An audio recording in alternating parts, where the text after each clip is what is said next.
Last we left off, the Wildcards had earned a much-needed rest. After a long-haul day of combat and strategy against the Revenant Vow, you found yourselves with some breathing room for once. With several weeks before the next full moon and the next appearance of the Keeper's Scythe, a decision was made for some comfort and less deadly business. It was high time to return to the capital of Exander, the place where the Wildcards became the Wildcards, in Arendelle. Hurried along with some new arcane powers, you teleported into Mary's home in Lower Arendelle and accomplished a fair number of things with your first afternoon after near death.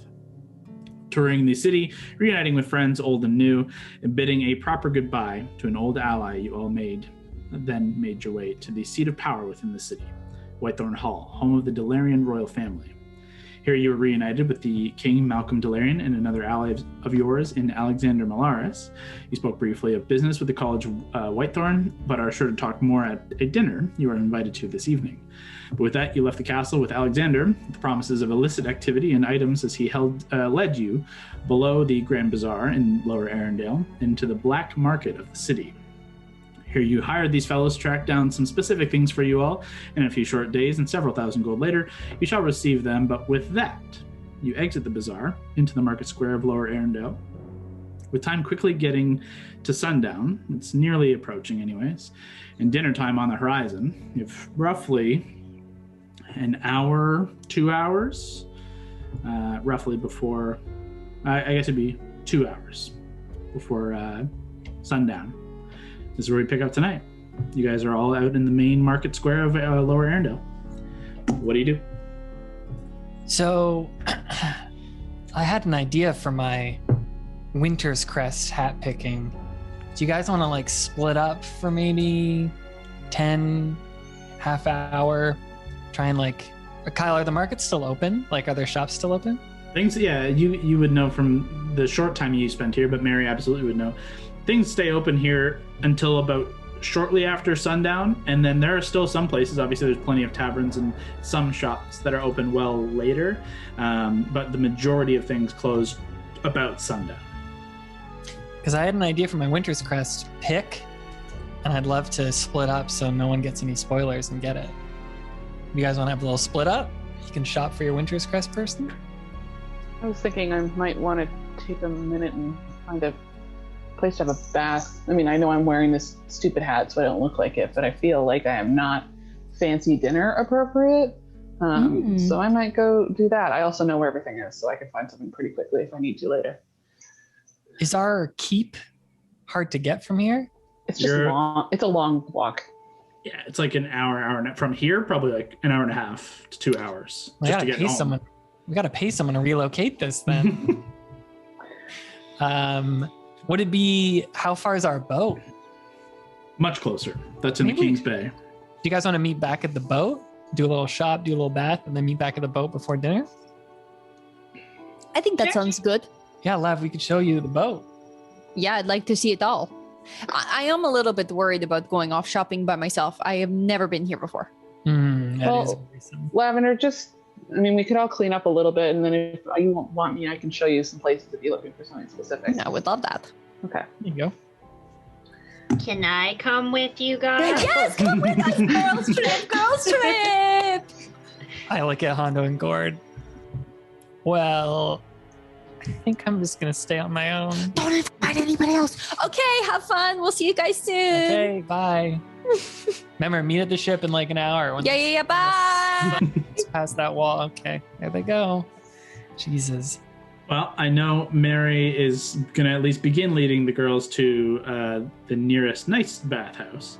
So that'll take you guys a short jaunt to get over there. But Mary knows her way around this area of city without any need of direction. So no checks made there. But Val, where do you want to head off to?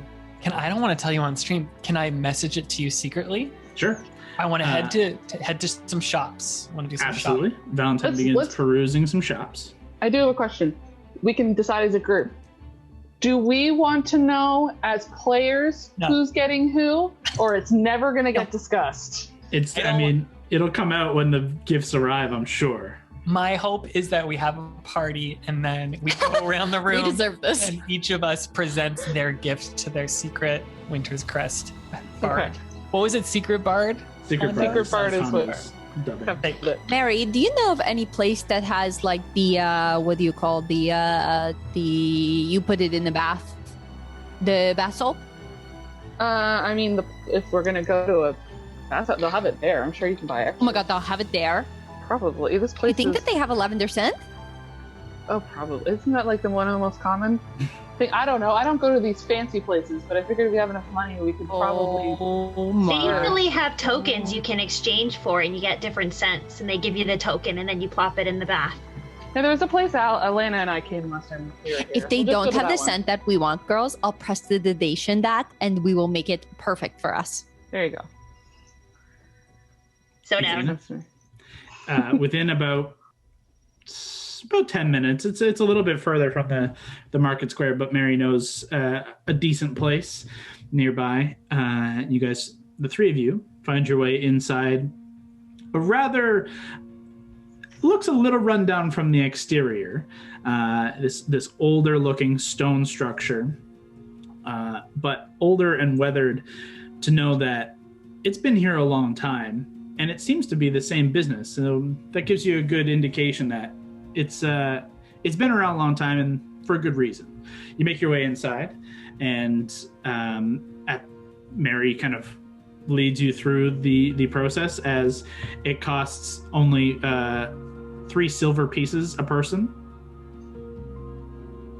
So basically 1 gold for all 3 of you. Oh my god, what a steal. Oh my god, do you think that we could take some of this stuff with us when we leave? Like complimentary. I feel like if you just tip someone nicely, they'll probably just give it to you. I have never been to a place like this before. To be fair, I don't have a lot of experience here, but it's a nice enough place. Smells. Oh my god, I haven't smelt anything that doesn't just smell like sweat and death in a really long Oh time. my god. I'm like already putting on the complimentary lotion. At your kind of excitement and looking at you, the kind of patron there looks you over and begins kind of like nodding around to a couple people and just kind of ushering people in, and they begin pampering you all like lavishly. You are 3 led into a private room, and there's one singular like inset deep bath, almost like a jacuzzi, that could easily seat maybe 9-10 people. And then you see on the exterior, on the one side, there are like individual like wooden bathtubs, and there's like another area on the far side that's like just like a shower area, and then a whole area of these like longer padded tables that you can see. There's currently an older dwarven looking woman who is just crushing the shoulders of this man who is just trying very hard not to cry. But you're not sure if you like that so much, but there is plenty of bath to take in this separate like private area for the 3 of you. Probably look at that naughty boy over there. Get it? Because he's naughty. I get it. You made a pun. Oh my god, I have to show you this really cool thing. I don't think I've ever had clean skin in front of you guys. What? Should we go in? Yeah, let's go. When I go in and I start rinsing myself, I'm like lavender, but I start to kind of like sparkle a little bit more, like as if you were like cleaning a pot and revealing what's really underneath. Mm. Also, what I would fucking give to actually go to one of these places right now. I was like, she's You in were describing heaven. that, I was like, oh. This is how we live vicariously through D&D in a pandemic. Yeah. It's like, oh my god, going in public. Yeah. Yo, guys, if you are watching, tell me how you are visiting vicariously. Coming along. I As am the 3 of you zen kind of- as Go ahead. Go ahead. oh, I'm just zen as fuck, and I am just like speaking slowly and just saying, you know, you just need to relax. As you guys kind of slowly sink and settle into this incredibly warm water, the same patron from before comes in and does in fact carry this large kind of clay pot and begins kind of doling a large amount of salt into the bath, and immediately this like Epsom salt just begins working at your very tired, very overworked muscles from, in some cases, years of hard work and pain. Also, another person comes in and just begins kind of splashing in this oil that very quickly begins to kind of create little bubbles, and there's like a little bubble bath section to it. Oh. Unfortunately, Pick up lavender. a little bit and go like this. It doesn't smell lavender to you, unfortunately. It's all right. But with prestidigitation, anything can smell however you want. So. I pick up a little bit of the bubbles and I go to Brawley. Didn't you buy some lavender? She has like lavender like sprigs. Yeah. Didn't you buy like a giant handful of actual lavender when we were in Verdantia? I edited the Yeah. episode where she did try and barter for that. Yes, that's true. I did get a lot of it, but I put a lot of it in like Aurora's hair. Oh, that's true. And then I used a little bit of the rest, and I think that it's probably dried up after that Kel Desert. Okay, well, we could probably find you more here, I'm sure. There's another place another potion-y place we should probably stop in at some point. I'm sure they'll have some there. These bubbles are so soft. They're exfoliating my calluses. Oh my god, look at those calluses. They're Don't gone. touch those. She's been working hard to create those. This is like the girliest moment we've ever had. Yeah. Remember when we started and it was just me? And me. No, it's true. No, it's true. Valentine had more girly moments than. Oh my god, Sure. should we get our nails colored in? I heard that there's this thing where people can get their nails colored in. Whoa, that's a What- thing? What I would am you a do that changeling for? though, so I can just kind of go, it's this color now, it's this color now, but I kind of always wanted the real thing, you know? Just yeah, let's Mary. do that. Mary's pure black. God. God, yeah, that's all it would be, 100%. They'd get chipped in the first 30 minutes. Just picking them up. Leave it. Yep. Well, just so you know, we could be at this ball all day, so Yeah. like, you Yeah, you go Okay, ahead. which is why I'm going to jump over to see what Hondo and Gord are doing, as they have been left alone for the first time in a Not long good. time. Lower Arendelle, you have at least an hour or so at your disposal before you are to meet with everyone back at the ship. Valentine kind of just heads off in a direction. You see the three girls immediately just kind of giddy head off in another direction. What are the two of you guys up to? I'm thinking Uh-oh. heading to the brothel. Sure. I like that. classic. Idea. I like it.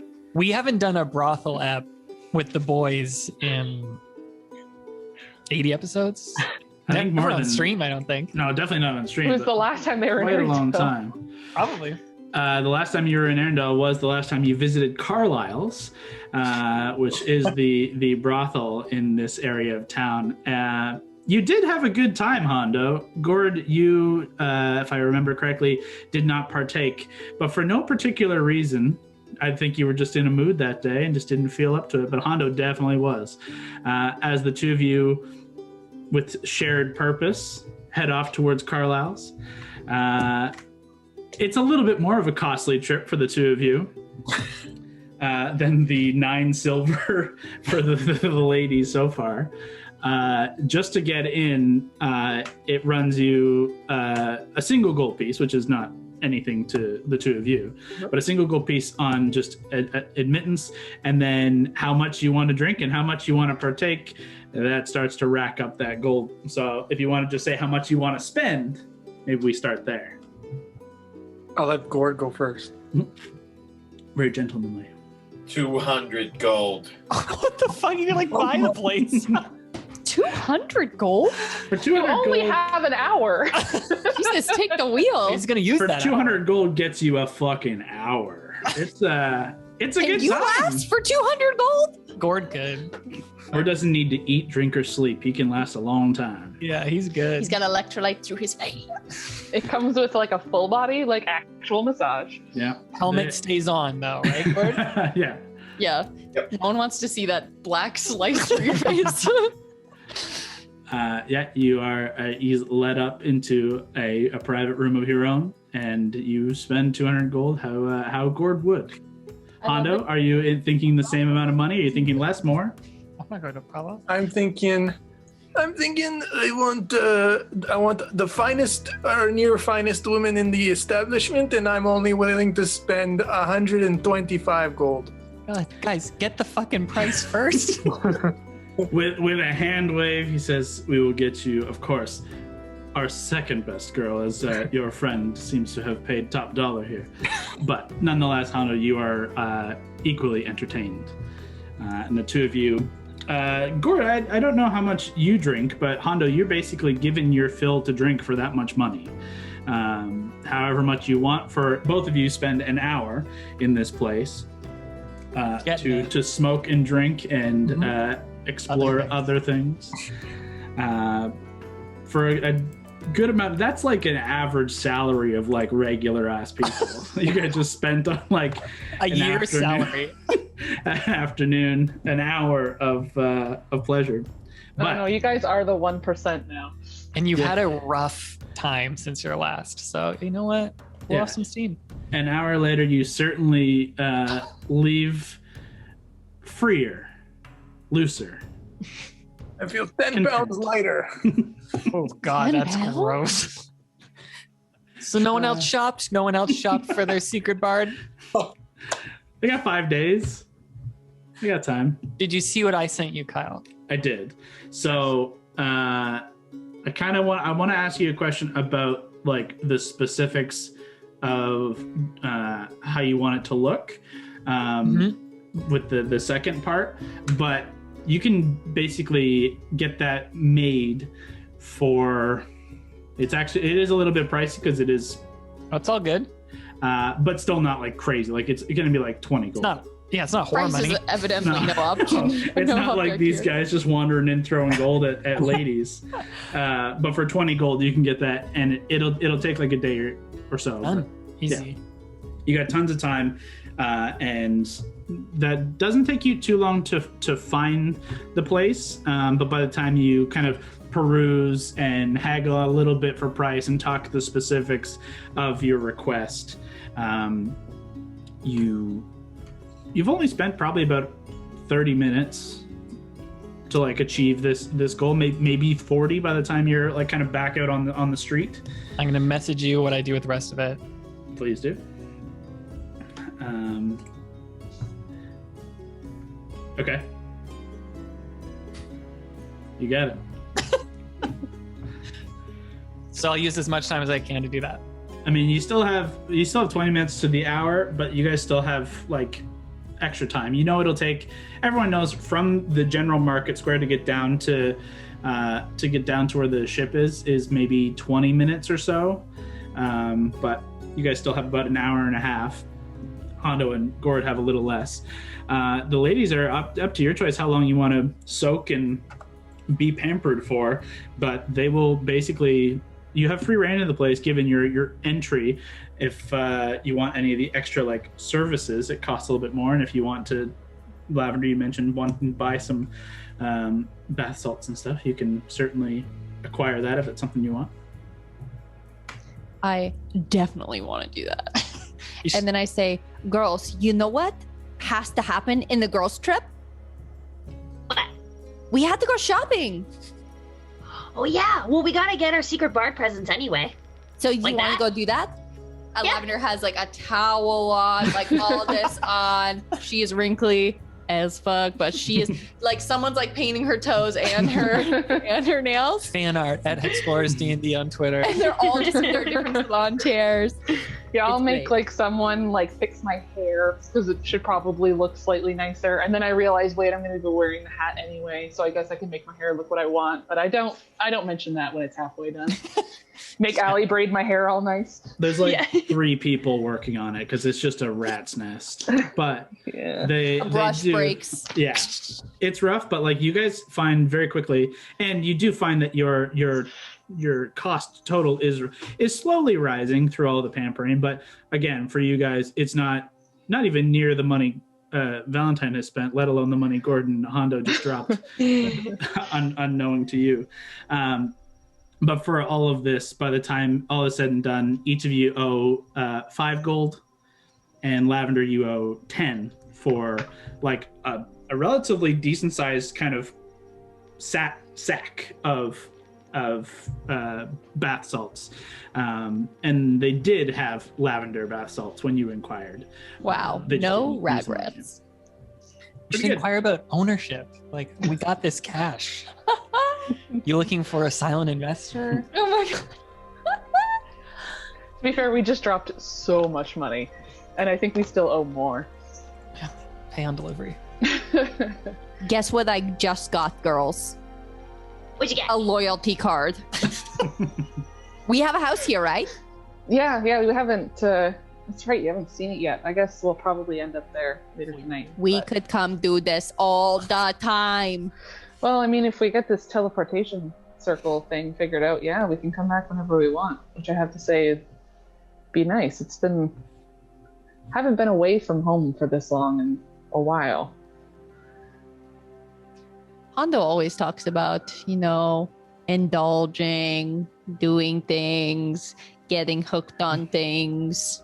Oh, I'd say that bastard got one thing right, eh? Not to mention, some of us have died several times, so, I mean, both of you have had a really fucking rough month. Are you guys...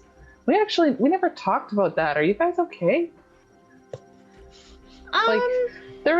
We haven't had a spell to process all the shit that we've gone through, and you guys have gone through more than the rest of us. I never really thought about that. One of my main tactics is usually this thing called avoidance. we've been on the go a lot, too. yeah. But that's true.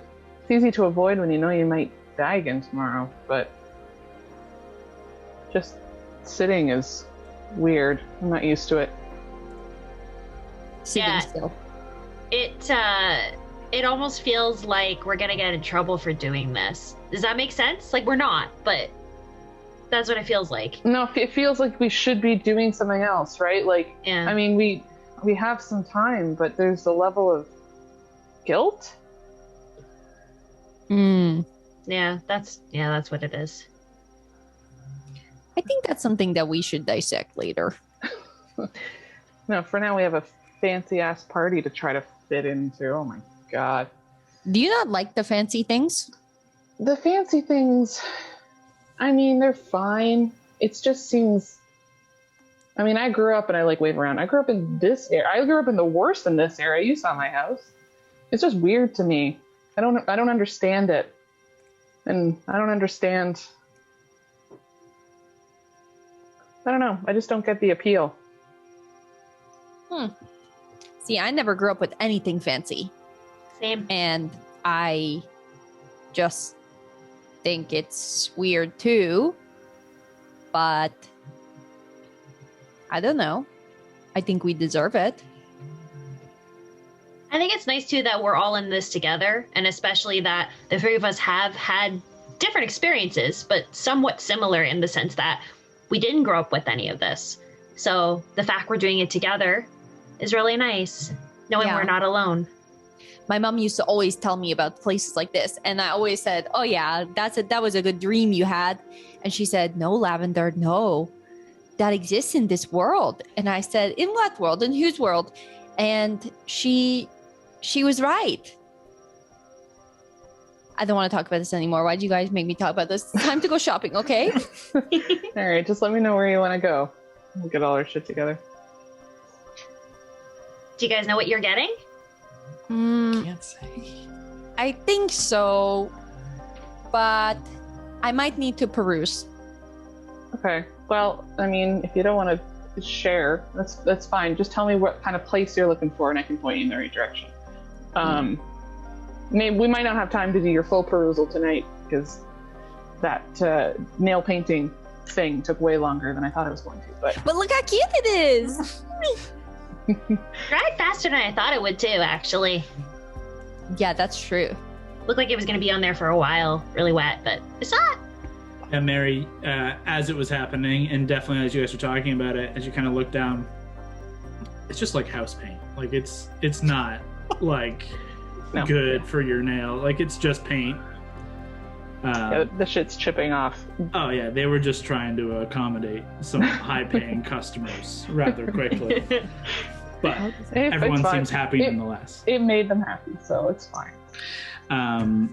You do notice by the time that you do all collectively exit the bathhouse, Lavender with your big sack of lavender bath salts, the sun is setting rapidly now. You guys are quickly reaching sundown.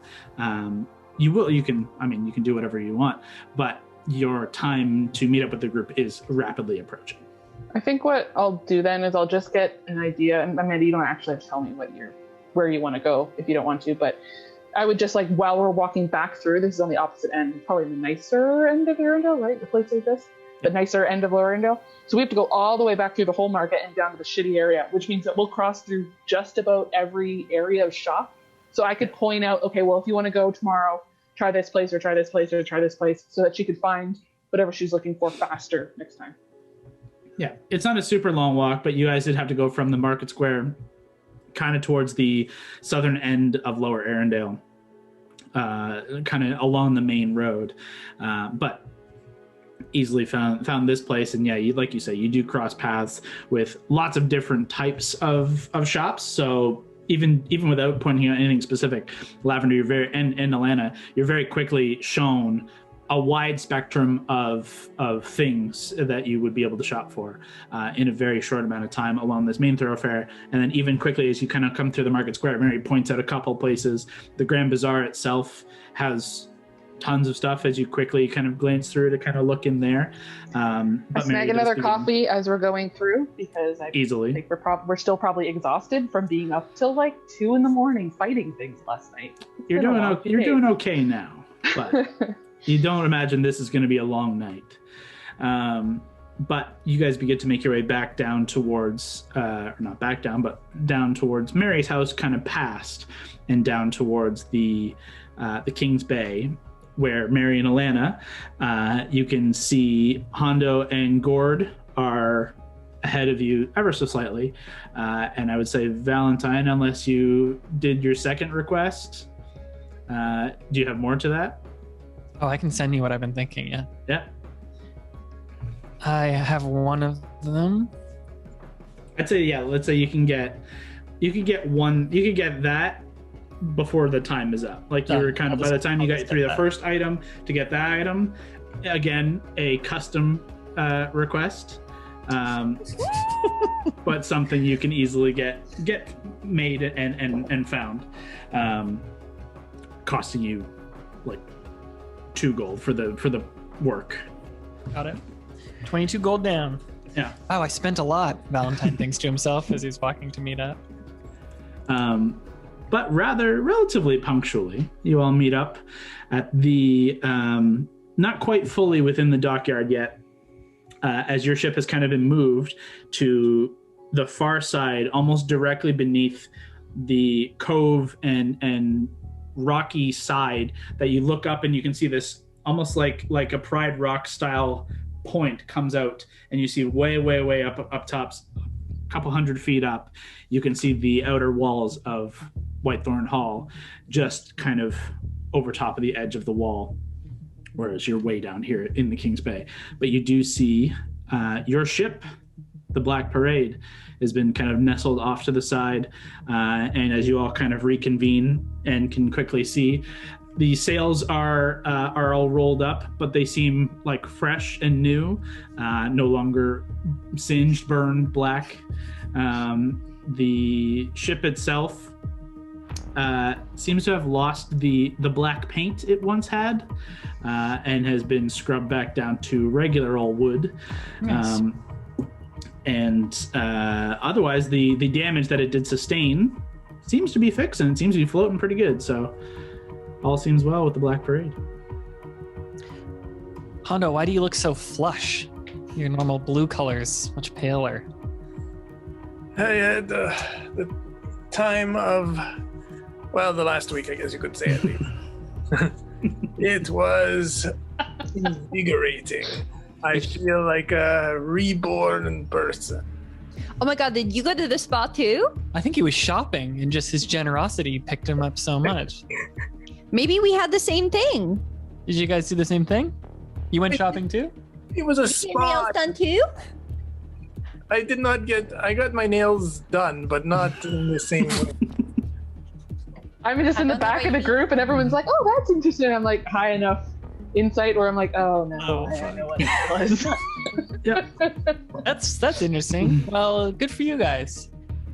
Lav, see that beautiful ship out there in the harbor? Yes. That's the Black Parade. That's the Black Parade? Thank you for that reaction. Yes, it is. Oh my god, I have a house, a boat, a spa, my nails done. I smell like lavender. Look at this bath salt.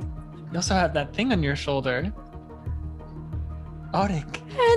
And Body. Who has a little tiny bow on the top of her head now. She also had it. And her scene would have just been like getting a bath and then being blow dried. And she's like, Quick little montage. Easily enough. Well, are you guys all set for maybe heading up to the castle? Didn't someone say they were going to bring something? and I'm going to a castle. You need to cool it. You need to cool it. Take it down like 3 notches. Yeah, I grabbed some wine on my trip. Kyle, is that okay? Yeah, another 10 gold to your. Done. It's good gold. Or it's good wine. It was 10 gold. Wine all tastes the same. It's all just expired grapes. Listen, show some respect for us noble folk. Wine snobs. Yeah, I mean, sun's getting low-ish. Should probably get moving. It takes forever to get all the way up there. Unless we wanted to cheat. I can't do the big cheat, but I can do some little cheats. Don't you have Fern? Some little cheats. Fern and I, but then do you want to cast spells here? Oh, no, I was just thinking we have time. We can just walk. We could carpet it. Well, we also Keith. That's true. We can't do anything about Keith. I could cast on him if we want.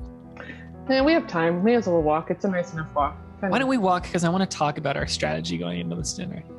It's dinner. We'll start walking. What do we need strategy for? Don't you just eat the food and you tell me which fork to use? Like, you need to sit near me because I never remember which fork to use. See, every time you work your way in. But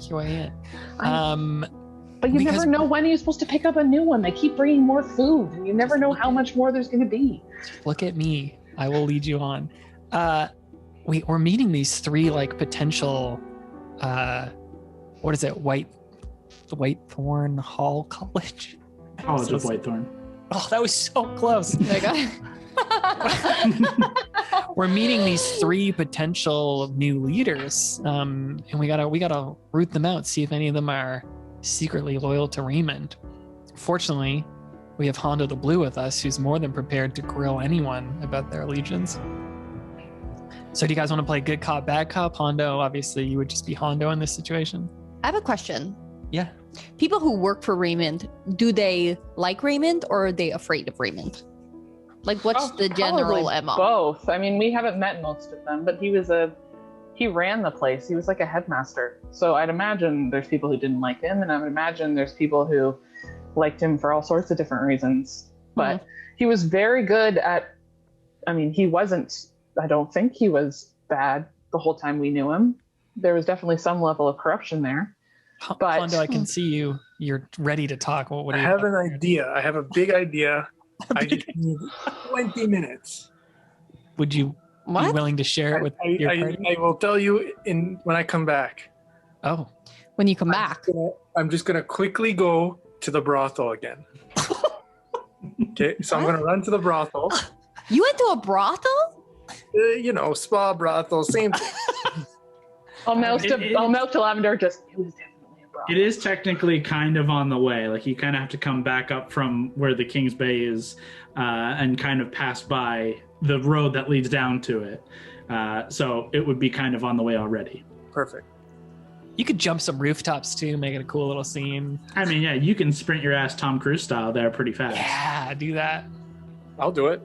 Absolutely. I'm not going to make you check anything. You're Hondo the Blue. You can sprint Tom Cruise style to a brothel. It seems like your level 1 ability.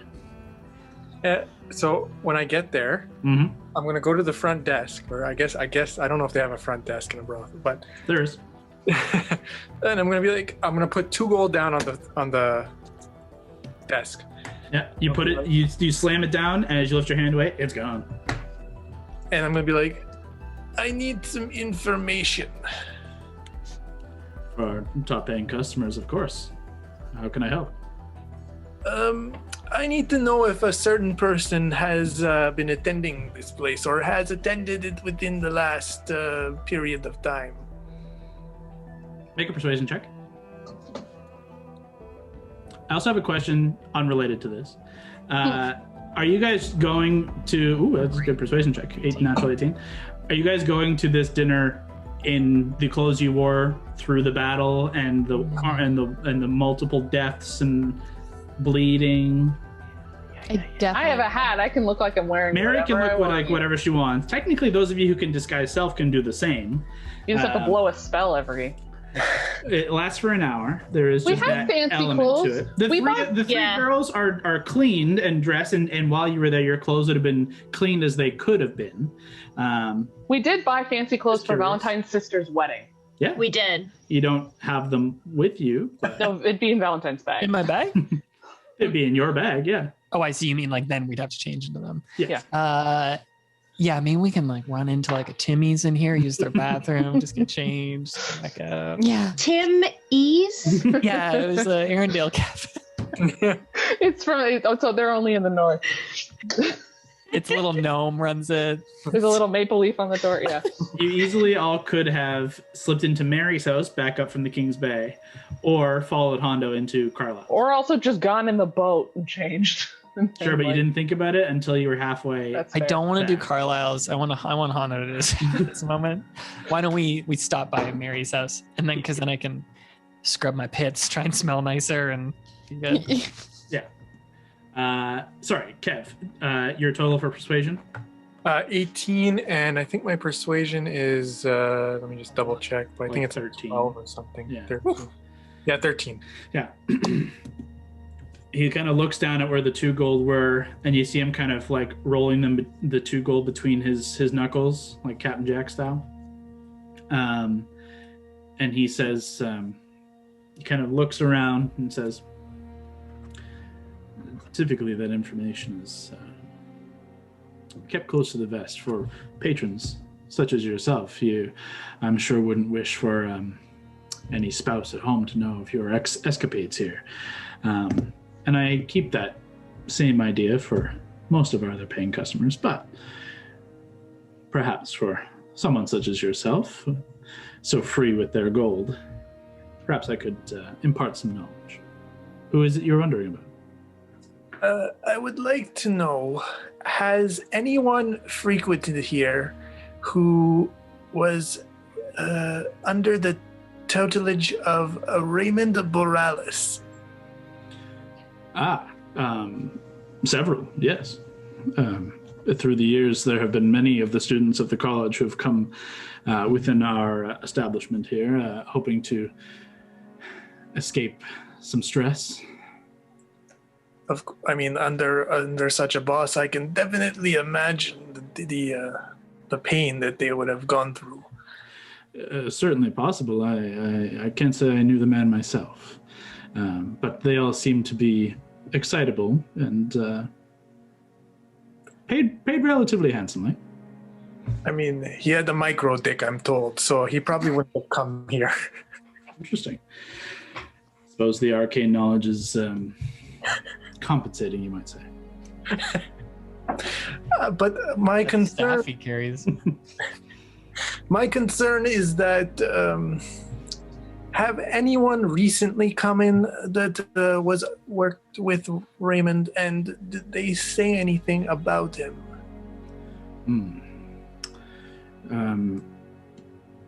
Recently, we've had a few patrons who I believe do not work but attend as students.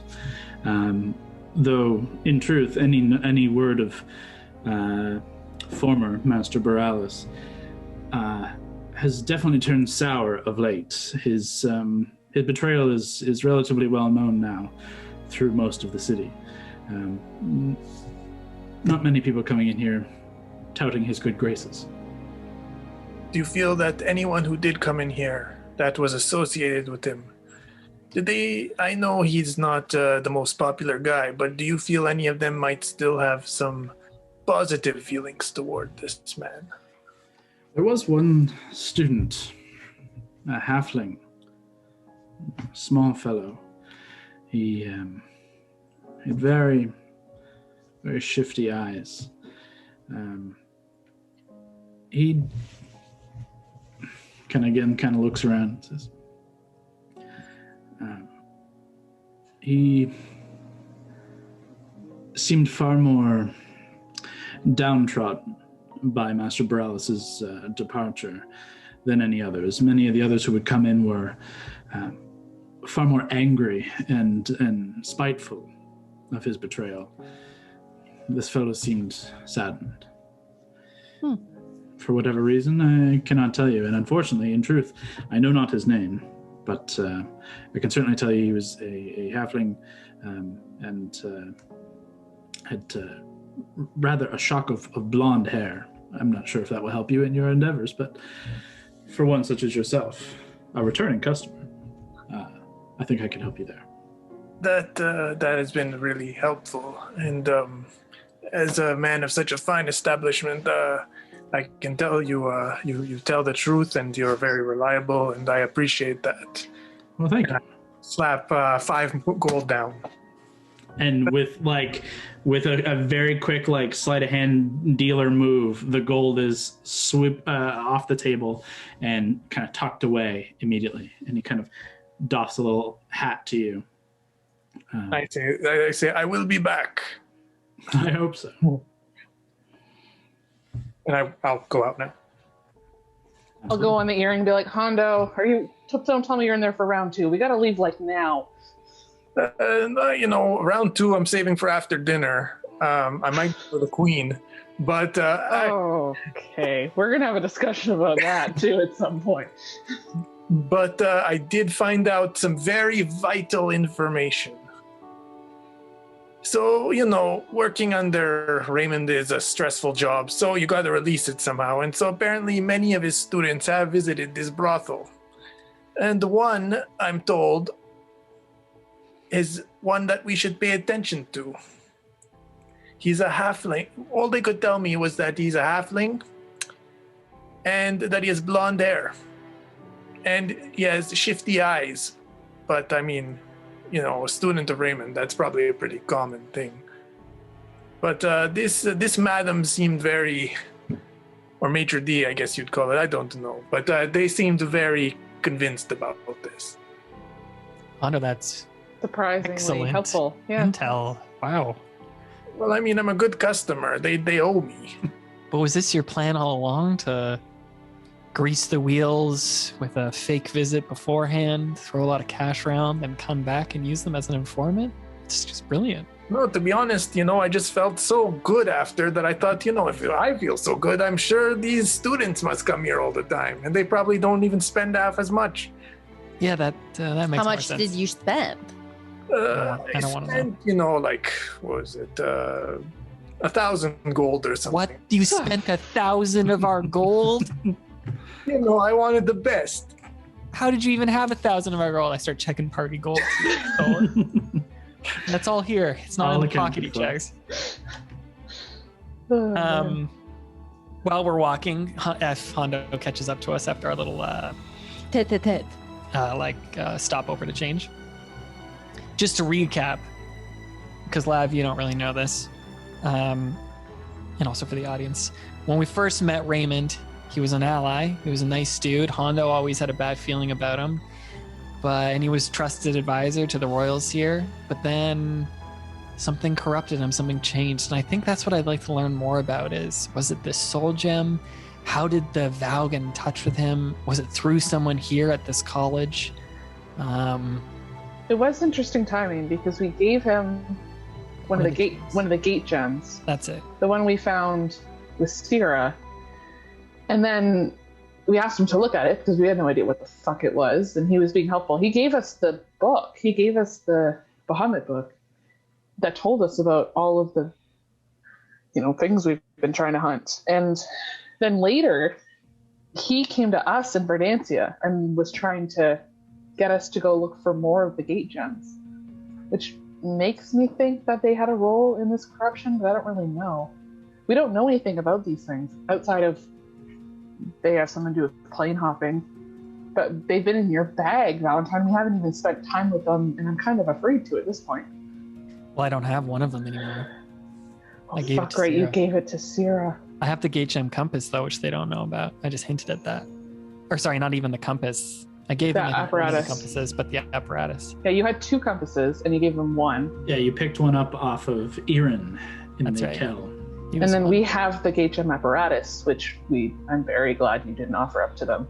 And now we know what it does, which was fun. Kyle was so happy when we finally figured that shit out. We, when we found out Raymond was bad officially, Hondo's Sixth Sense aside, was in the abyss when he was kept as a prisoner of this devil. Well, he wasn't even really there. But then we found out he wasn't actually there, and then he showed up and we retrieved this evil artifact, the Black Staff, and he ended up taking it from us and we got bamboozled. Hondo, why all these trust issues? Is this why? Well, no, he's had this from the beginning. It's not even a trust issue. He just knows. He has the sense. Wow. Pirate and a bounty hunter, you can't trust anyone. You trust Lab? Except for me, we got on right away because I you trust know her because I know not to trust her. I can respect Trust the that. people you shouldn't trust. That's fair. That's fair. So, anyways, that halfling advice is great. I mean, if he's one of these guests, we know to look out for that. We should try and sense if people have tried to go into his level of the tower. We were told that no one has been to the headmaster's part of the tower since Raymond left. And I was thinking we maybe even gauge these people if they would want to come with us in either how eager they are or how trepidatious they are. If they're like over eager, that could be a sign that Raymond left stuff behind and they want to grab it for him. We just got to feel people out and see, really insightfully check them. I think it's interesting to try to figure out how power hungry they might be too. I mean, Raymond was very good at what he did, but you can tell he was always wanting more. He asked a lot of questions, asked a lot of other people. His whole And that's something the vow, I'm sure, would play on, is other people who are also looking for power. I mean, that's the kind of shit that, of course, Asmodeus is going to promise people. But it's not just power. What the big thing is, and maybe we should look for, is they talk about order, balances, checks and balances. Everything's black and white. We do this because of X. They hate chaos. Like, it's the hells and devils. It's all about deals and order and law and the good and the bad. Well, in this case, that's like neither here nor there. But we should try and get a sense for that if they see gray or if everything is just black and white. Do we also want to, are we going to sweet talk them, try and read them, figure them out? Or should we just pull the halfling and beat them up and try and get info? We don't even know if the halfling's going to be there. But I definitely think the first thing you said, we should sweet talk him. Okay. You're on a roll with the sweet talk, baby. You just got to keep that moving. I know. I mean, I know Lav is very good at getting Making people confessions.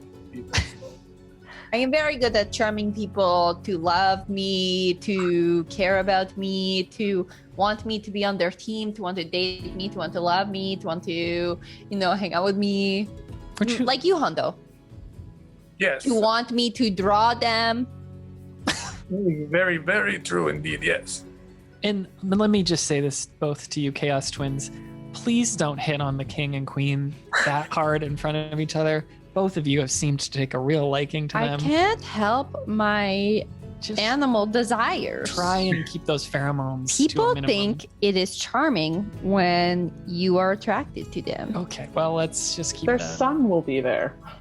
Oh, God, and he'll be all Well, over is me. he cute? I don't know. Yeah. I haven't met him. We'll see how you guys get I along. think this is a team effort. So, Lav goes for the king, I go for the queen, and then either Brawley or, Don't say we'll just say Brawley for now. No, I'm good. You can have Colton. I don't want Colton. All right, let's just go and see how this dinner goes. I already have a bad feeling about it. Hondo, we need your eye on the reason we're looking at these people. Very well. Don't get too distracted. That's all I'm saying. Of course. Okay, you guys make your way. This whole conversation, you're still walking. You've crossed the King's Bridge and Just got in a circle. make just constantly. Yeah. You make your way up into Upper Arendelle once more as sun is fully set and a cool night comes to Arendelle. This kind of just faint snow begins to fall. A very cold wind blows through, but you guys make your way up into the inner walls of the city of the Whitethorn Hall of the castle, and again, the guard recognize you. Though you now see there are the doors are not open. There are not guards out practicing and working in the main courtyard here, but you see them up in the watchtowers, all on the walls, and you see several standing at the sides of the main doors and the gates, though, as we established before, you're recognized and expected and easily let within and are brought within the main hall and walked through to the somewhat less formal dining area where you've met before after the battle in Arendelle. Not like the large banquet hall, but this more informal, private, like family dining area, and you're brought within there. And let's take 2 seconds here before we continue, because I wanted to get another drink, and we take a small break here before we continue. You got that Pfizer. Hope you got those wraparound sunglasses.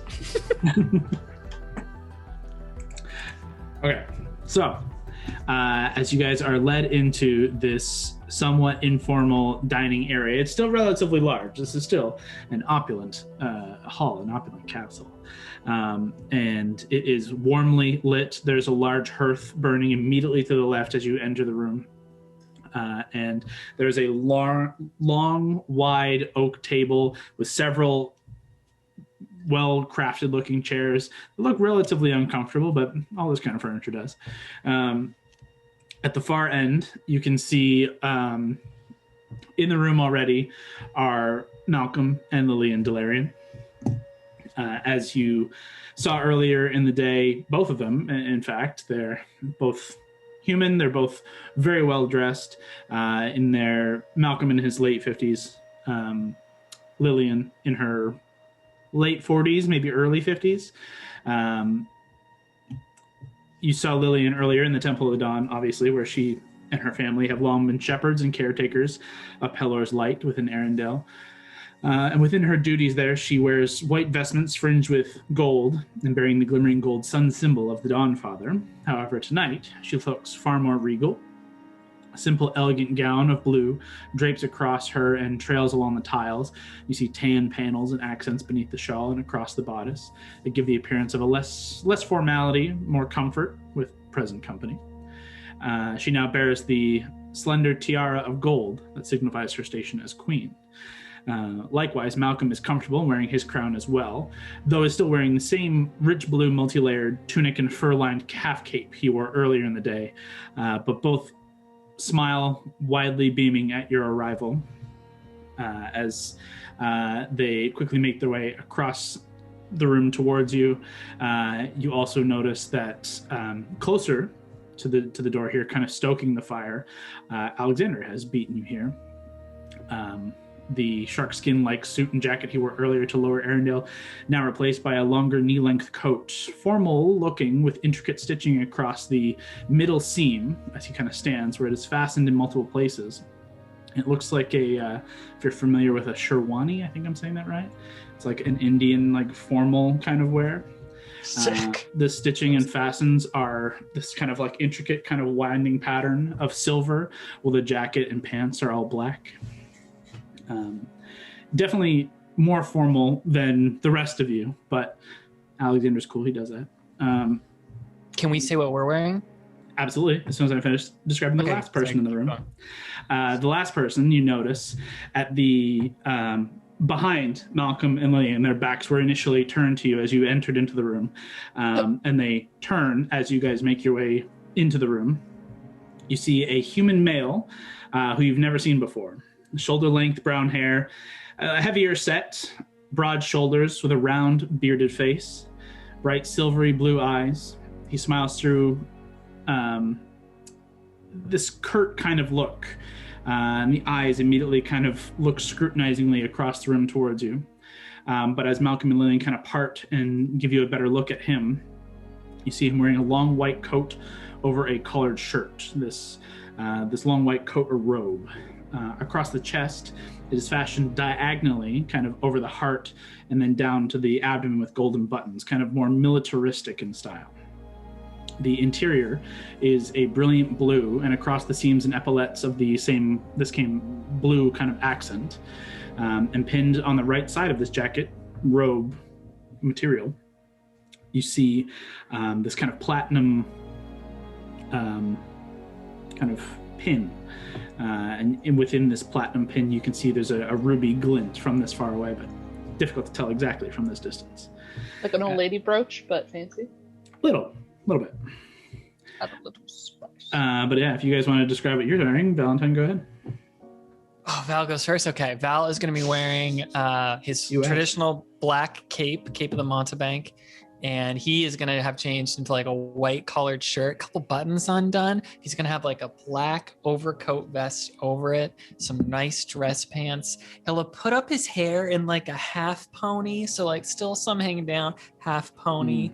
And then just he'll have polished up his like scabbard for Aetherius, and I feel like that's it.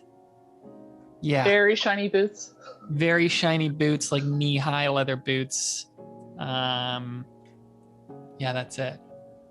What about you guys? Excellent. I almost forgot my name. Brawley's Brawley's wearing this like really pretty long halter red dress. It's like silky looking with a slit in the leg. It makes her look taller. Literally what I was gonna say. Right?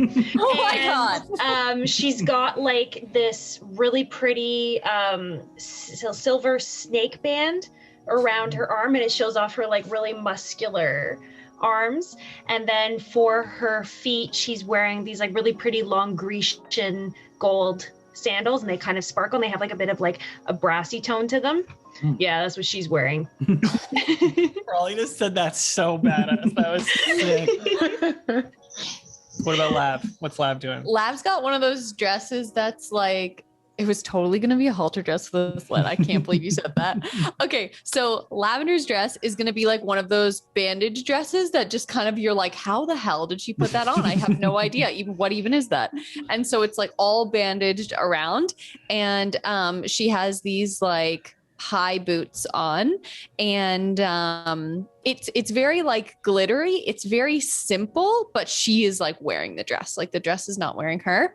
And around her neck, it looks like she has one of those like fur throw things that like comes over the neck, but it's really just auric. But it like literally looks like it is just a piece of her stuff. And then coming up her arm, she has these like gold plates kind of. And then in her hair, it's all like braided. It's like all braided up, and then it comes kind of around the side. And that is what she's wearing. So cool picturing us formal. I always picture us super caked in mud and blood. Yeah, true. Hondo, what about you, pal? I'm trying to think, if I remember correctly, for the wedding, I did have an admiral's outfit, right? Yeah, you stole an admiral's outfit from here. Oh my god, that's so Yeah, you stole an admiral's outfit from the King's Bay.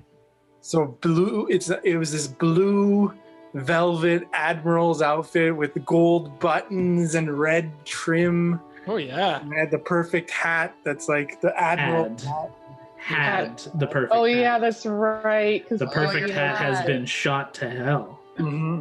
So We could have picked you up a new one on the way. Unfortunately, hatless. But nonetheless, you do wear the full getup All of your blades, I'm assuming, are still adorning your sides, and the polished kind of black boots that would go with the admiral's outfit. As the Malcolm and Lillian get close, there's like a faint kind of look from Malcolm as he's kind of like recognizing his own admiral's uniform on you, as Mary and Gord. Mary, what are you doing? I would have had the hat of disguise on the whole way here, so I still looked like wearing my old clothes. She's wary of walking through town. I would have had like Alana or the people in the thing help me, so my hair is like a little much neater and kind of braided really to like a really low bun in the back. But she would have, just before entering the room, hesitated and thought about changing the hat of disguise to something just kind of generically fancy, but then probably would have actually just taken it off and worn the Valkyrie armor instead. Wondering about that with the Warden of the Fae. What does that look like? Maybe that looks really nice. The Warden of the Fae does look, it is not just like, standard leather armor. It is like leaf print, like greenish, like shimmering green armor. I'll put that on instead of my white shirt. I was gonna say, this is probably the nicest thing I own, and the that's sparkly what and fanciest thing I own. And she's nervous about it, but Oh wear damn, that. Mary! Look at you. Won't wear the hat or the topper helm. because The helm. that's a little much. That looks a little too battle-y, but Yeah, but as you guys make your way in, even before you get to this moment, Mary kind of hanging back in the group, you just kind of doff the hat and kind of tuck it into a pocket that you have, and your glittering, like mithril looking plate armor that fits as tight as like a second skin, with this brilliant blue kind of cape trailing behind, the silvery blue, and it just kind of kicks out. But despite all of the action that you've been in recently with this armor on, it seems to have taken nowhere. It was somewhat covered in blood and dirt from your various. I would have got escapades. Lavender to help me like prestidigitate all the dirt off so that it looks. It is now in perfect gleaming condition, and it almost glittering, almost rivaling Lavender's glitter. Mending, shining. Yes. But yeah, it looks incredibly regal and uncomfortable for Mary, but you feel like the more you wear it, the more fitting it is. Finally, Gordo. Gord. Look the exact same. Perfect. Gord's somewhat tattered long coat and shirt, and pants. Gord, do you wear boots, or do you just have your like cat paws out? I got boots on. Boots they are. But I'm imagining Dark, Lavender like smoking sneaking boots. up behind him and like trying to clean things, like with prestidigitation on the way in, just following behind, just making him smell like lavender. Gord doesn't smell bad. No. Gord has never really smelled bad. It's just this kind of air and look of danger and smoke. But Gord nonetheless, looks cool all the fucking time. So, That's right. yeah, he doesn't need extra fancy clothes. and a dope-ass helmet. You make your way in as Malcolm and Lillian make their way towards you. Alexander kind of turning, and you see this figure behind Malcolm and Lillian. Also begins kind of making his way across, but giving the space for the king and queen to make proper introductions. As Lillian kind of rushes up forward and says, "We are so happy that you could join us this evening. We've said this earlier in the day, and I'm sure we will sing your praises forevermore, but we're always so glad to have you here and home and safe." Likewise, we are very happy to have you here, and very happy that you could join us for dinner. We, of course, cannot thank you enough for everything you've done, but allow us to do it one more time. Please, we are excited to be here. We even brought some wine. It's Arendale's best. Malcolm grabs it and says, just passes it off to like a passing like waiter who grabs it and just begins taking care of business immediately, like without even asking. Done. He says, much appreciated. I don't believe we've met your colleague here. Of course. He kind of turns and says, Wildcards, meet Arthur Locke. Arthur here is one of our strongest students, become instructor in the College of Whitethorn. Arthur has become quite a close friend of ours since he kind of trails off for a moment before kind of composing himself, and Lillian kind of stepping in says, yes, Arthur, this, and she goes around and kind of quickly passes over and introduces each of your names, to which, with each name and introduction, he kind of does a kind of up and down like eye scan with a rather pleasant smile, but you can immediately kind of tell he's reading you as much as you're reading him. I was gonna say, I would look for his reaction to each of us in case there's something he sees that he finds interesting or disturbing, or what recognition, something like that. Sure, make an insight check. True. I only rolled a 5, but that is a... Where's my insight? That's a 19. Oh. He just seems kind of naturally suspicious, and you're not sure if it's judgmental or if it's just scrutiny, just wanting to gauge the weight of his opponent, or however you want to look at it. But there is just some kind of air of suspicion. And the only one, you watch 3 distinct shifts. He passes over Hondo, Lavender, and Alana with no pause. However, his eyes catch Valentine. His eyes linger for a longer moment on the plate armor you're wearing. And then there's a long and a slight eyebrow raise at Gord. I figured it was probably the magic-y stuff. That's very obvious, yeah. But he steps forward and says, it's a pleasure to meet all of you. Arthur, nice to meet you too. Any friend of the Delarians is a friend of ours. And likewise. I have indeed had the pleasure of hearing of your exploits. In your absence, your names carry significant weight around here, and I had hoped to meet you one day. We're excited to meet you too. How have things been at the college lately? He kind of laughs somewhat nervously and side-eye slightly to Malcolm. But Malcolm just kind of nods and says, we are well within friends here.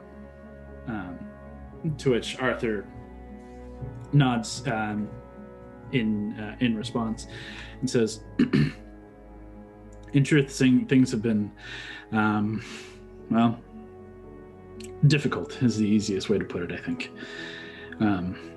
This betrayal has been a true shock to all of us. Myself, I counted myself in what I thought close regard to Master Paralis.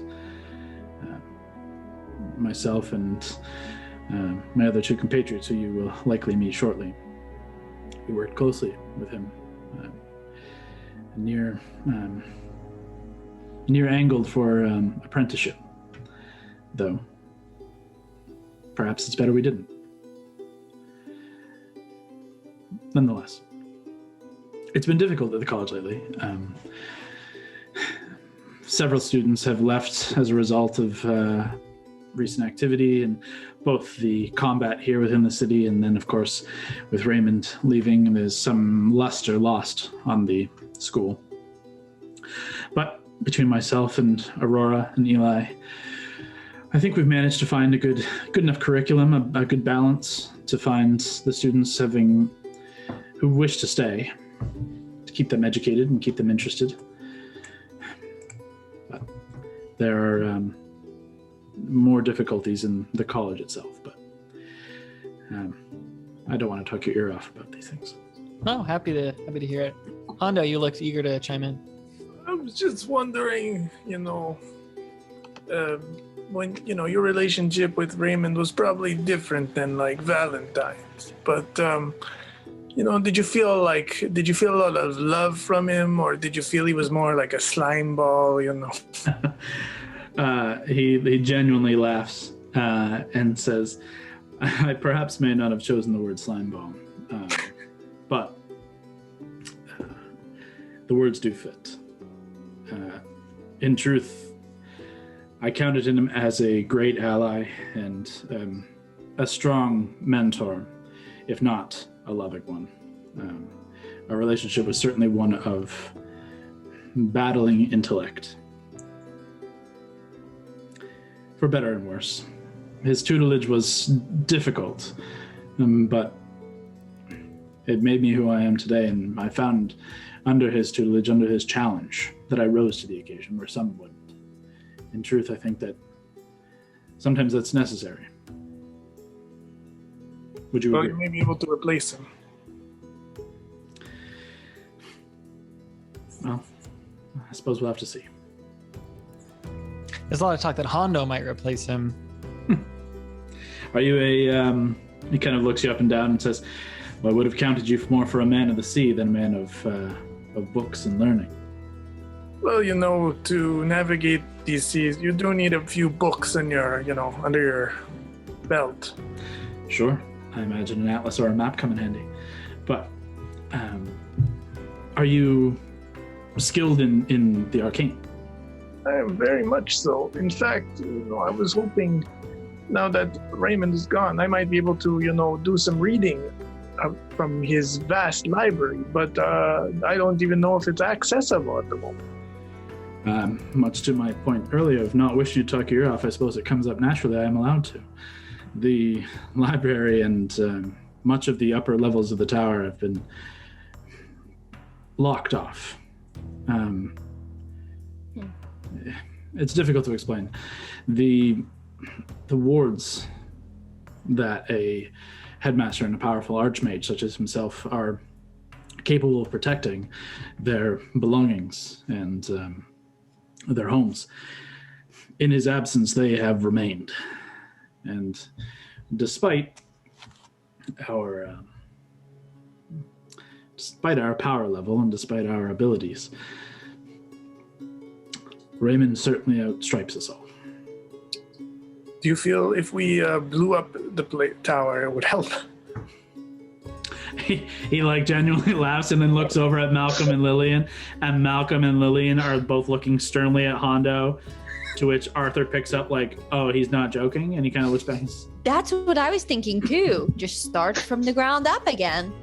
You guys don't want to know that earlier we talked today and that was her idea. And I was like, you and Hondo are insane. I was like, why don't you just blow it up? Start I again. love that Kevin couldn't even get through the whole sentence without laughing.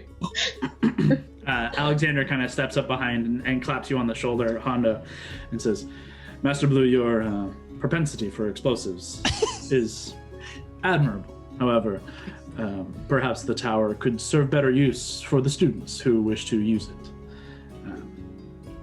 I do have one more idea. What if we dropped someone from the sky onto the roof and drilled down in? Are you volunteering?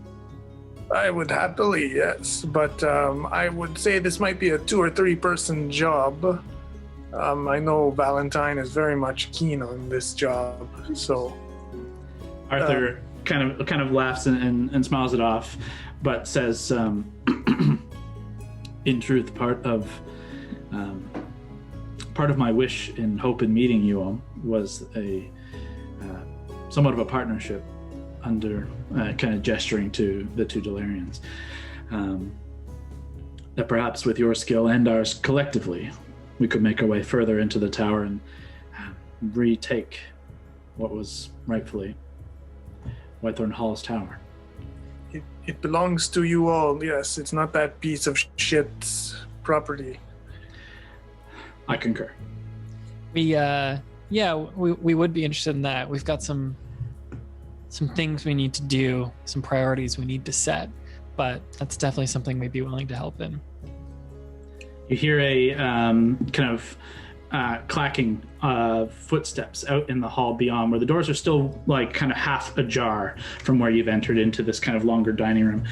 You hear the clacking of footsteps and this kind of swishing sound on the marble outside. And Alexander, perks up for a moment and goes in and begins and grabs the door and opens the door as you watch a very obvious tiefling woman enter the room. Though she is a different tiefling than the ones you've encountered before. Her skin is a deep purple, but fades and lightens in places to a near pink hue like waves of shifting color.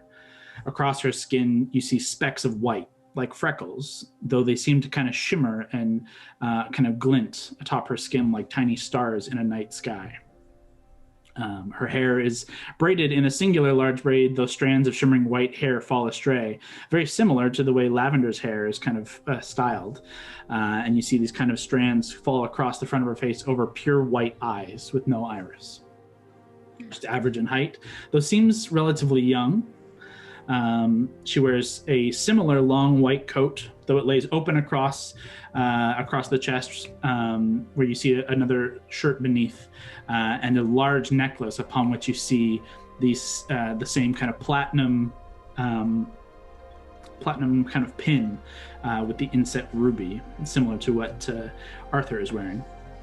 And as she enters with a wide smile of fanged teeth, you see across her fingers and ears simple but nice-looking jewelry, and some that are even adorning these two horns that kind of rise from the points up into a slight point back behind her head. As she smiles, and Arthur steps forward with a hand out to kind of welcome her into the room and says, "If I may, Your Majesty, Aurora, meet the Wildcards." And he quickly goes through your names. She says, "Well, it's wonderful to meet you. I don't normally come to these types of things, but it's wonderful to meet you." It's nice to meet you too. Thanks for attending these. We don't usually come to these things either. We're usually doing other things. Well, what kind of things do you do? What do you do? Saving the world, battling the forces of hell. We were in the Abyss for a bit, and we were in the Feywild. Before that, we were in the Shadowfell. So, just like normal. With the kind of like, with each rise and fall of that story, you see her just like rapidly kind of following along, eyes growing wide, shrinking, kind of very animatedly reacting to you. It says, "In truth, I can't tell if you're joking, but that sounds fascinating."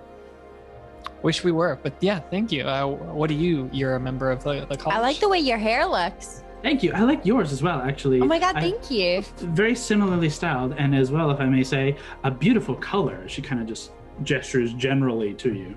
Oh my god, you too. Thank you. Yeah, answer his question now. Really? I too am part of the College of Whitethorn with Arthur here. We came up roughly the same time. Arthur is a year advanced of me, and I've kind of worked to reach the same echelon as him, and it's been interesting. It's been challenging. It's been fun. She kind of swallows, says, with not the last part, I guess, but the rest. Were you close with Raymond Browse? As close as Arthur or Eli, or well, maybe not as close as Syndra was, but we three we all angled for the position of his apprentice. In truth, before this most recent event, he was a great man. or so we thought. Same here. We counted him an ally. Did that seem genuine? That statement about her like sadness and regret that what happened to Raymond? Make an insight check. Well, that is way better. That's a 27. Yeah. Jesus. If anything, she is sugarcoating it. You can tell there is a far deeper anger and sadness in this betrayal. Did you have a relationship with Raymond that went, beyond? Oh, you can't ask that. You can't. Beyond the college? Beyond the college, beyond the normal Oh, no, you can't. student. No. She's kind of looking over, just like, Hunter, do you want to get a drink with me, pal? I'm not sure I understand. Arthur, I'm not sure you want to. That answers my question, I think. Never mind. Okay. Jesus, what are we doing out here, guys? Keep our game face on. She kind of gets awkward for a second and just looks over and just sees they are beginning to kind of serve some hors d'oeuvres, and she skitters off to go and grab some hors d'oeuvres.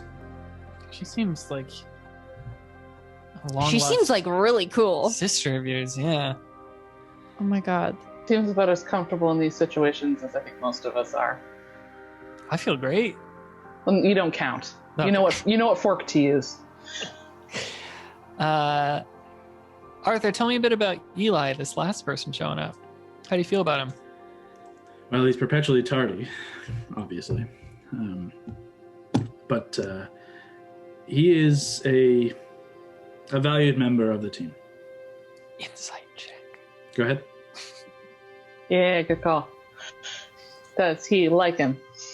My first roll of the night. Which dice wants to betray me? Ooh, do I still have a level of exhaustion? No, No? I think you slept. No, Val had 2. I think I do. I think I have one left. You're right, so you're at disadvantage. Yeah. Okay.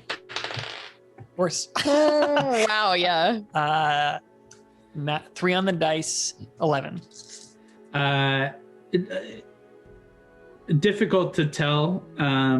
Unfortunately, he is obviously, even with a insight check like that, but even without that insight check, it's very obvious.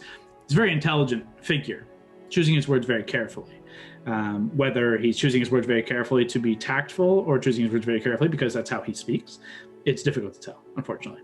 Oh, excuse me. All good. But he says, Eli comes from a rather famous family. I'm unsure of your familiarity with world history and with arcane history specifically, but are you familiar with the Circle of Eight? Why does that sound familiar? We all have heard that before. That's out of game, so everyone knows. That's like the whole fancy wizards, Mordenkainen led the the Circle staff of Eight. that we're kind of sort of looking for was very much involved in this. Leah coming through with that lore. Yeah. So would we know that? Yes. Yeah, you would recognize the name, and Val or anybody, if you want to make a history check.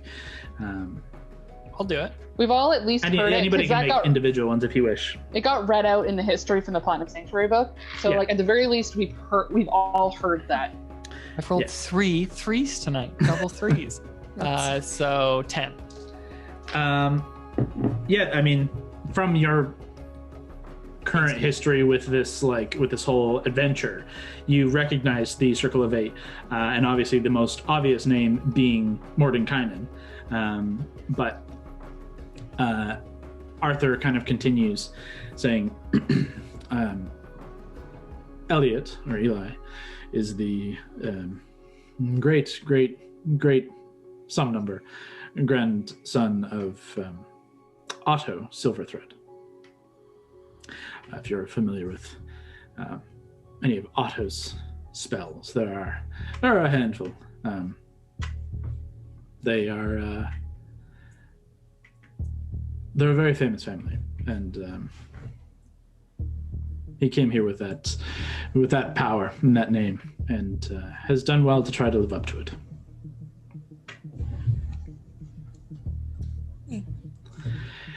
He kind of looks past to Aurora for a second, and then kind of leans in slightly to Valentine and says, "Did you actually travel to the Abyss and Hell and the Feywild?" Yeah. He insight checks you, but believes Guess which one was the worst one? well, I have to imagine it's the Abyss. Yeah, no, you're right. That was pretty easy. No, you're absolutely right. That's, a couple people I think are going to be here who were there. It wasn't a great time. Raymond was involved. You should probably know that story, but maybe we'll wait for Eli to show up and we could tell when we learned of his full betrayal. And also maybe not dinner party. I don't know, how does this work? Are we allowed to talk business? Oh, yeah. Any dinner party I've ever been at that had an abyssal tale to go along with it didn't really end well. But hey, you guys know these things better than I do. Oh, we absolutely do not. That is not true. We know a lot about dinner parties not going well, so we can keep that trend going. Arthur, can I ask you a question? Sure. Is she single? Just a little, side note. The queen, Is the queen single? Is that what you're asking? No, no. The queen, is she pretty, good with the king? Is the relationship strong? Does she, wander around, let's say, I wouldn't say she wanders around. I mean, I'm not even entirely sure what you're trying to imply by that, but no, their relationship is a 30-year marriage that has gone on incredibly strong. And what do you think about the king side of that thing? Good? Probably likewise, I have to imagine. That's exactly what me and Honda wanted to hear. We love a good, strong relationship. You Hey, guys hold are on. so weird. Hold on 1 second. Yeah, what was the dog just weirdly barked? It was in pain? it was a big yelp. Yeah, I'm just gonna go Yeah, check on her. She's me too. upstairs. Me 2 seconds. She could have had a bad dream. All right, so what you guys got to do is get the king and queen separate, bring them apart, and then just work that angle. What if they're swingers? Yeah, well, this is what we're going to find out tonight. Okay, Hondo, no matter what, if they are swingers, we are not in the same room at the same time. Jesus. I 100% agree. But the king and queen probably have the biggest say in this Yeah, that's fair. event, yes. But they might already have prearranged rooms for this kind of liaison, so you should be okay. This is a good time to introduce new characters. I was like, so you missed a lot. I just picture them on either side of him being like, so, Arthur, how so we talking? As you guys are having this discussion and Arthur is growing ever so slightly uncomfortable, you hear another 2 sets of footsteps approaching this door. And you watch as you guys have kind of moved slightly away from the main entryway here and moved as there are hors d'oeuvres being passed around. You can see there are trays of deviled eggs and some grilled and oysters that are kind of making their way around. And at the door, you watch the prince and Galdrin, the half-orcish commander of the White Guard, enter. Both with goblets in hand already, and both in their White Guard uniform. You can see Galdrin's military bearing is at it as it always was, but you can see Colton looks slightly different than the last time you saw him. His golden locks have kind of lost their luster, still blonde and still long, but where it almost seemed to shimmer, it now just kind of lays flatter. It almost looks slightly more mature, slightly older. And he enters, and the 2 of them are in quiet conversation as they make their way into the room. And both recognize you guys almost immediately as they make their way in, scan across the crowd and see you all. And they both kind of raise their glass in salute to all of you with wide, warm smiles. But they don't immediately come towards you as they kind of make their way over into a corner towards Alexander, and the three of them kind of come into like a bit of a conversation over in the corner by the hearth. That's Colton, the prince. Okay. Is Lav just staring at the king? I don't know what you want me to do with that. You said, I don't know who the prince is, so I was telling you that's the prince. I started thinking about my own objectives here, and I kind of forgot what like the point of being at this dinner We party. literally spoke about it on the way here. Oh yeah, blowing up the tower. No. That was you and Hondo's conversation. We are on a... I'm gonna go talk to Hondo. Oh, God. I'll just walk over to Brawley and Mary. You guys look nice. You really look nice. Thank you, as do you. Thank you. Try and clean up well. Colton looks different, eh? He looks like less boyish. I mean, he's still pretty Colton-like, but, you know. Yeah, I'm gonna ask about that later. Are you gonna talk to Alexander at this party, or? Probably. He might actually. He came back with Colt. I wonder if he knows what the fuck is going on. I'm just trying to like judge him. Does Colton look depressed? Make an insight check. Okay. You should like find a dark corner that you could talk to Alexander in private in. Why? What does that have to do with? And she's distracted now. As I am trying to do math. 24. You can see as you look over towards the group of three there. Colton, his bearing, he's like put himself with the eye line to the door, his back against a wall. It seems more guarded. He's just gone through some shit. His youth seems slightly pulled from him. He looks sharper. He's standing more rigid. The smile on his face, you recognize to be more for show than true happiness. There's not necessarily like a full-blown depression, but yeah, he's seen and gone through some shit and is kind of dealing with that trauma. And you also, with that same insight check, can see Galdrin and Alexander are working on that.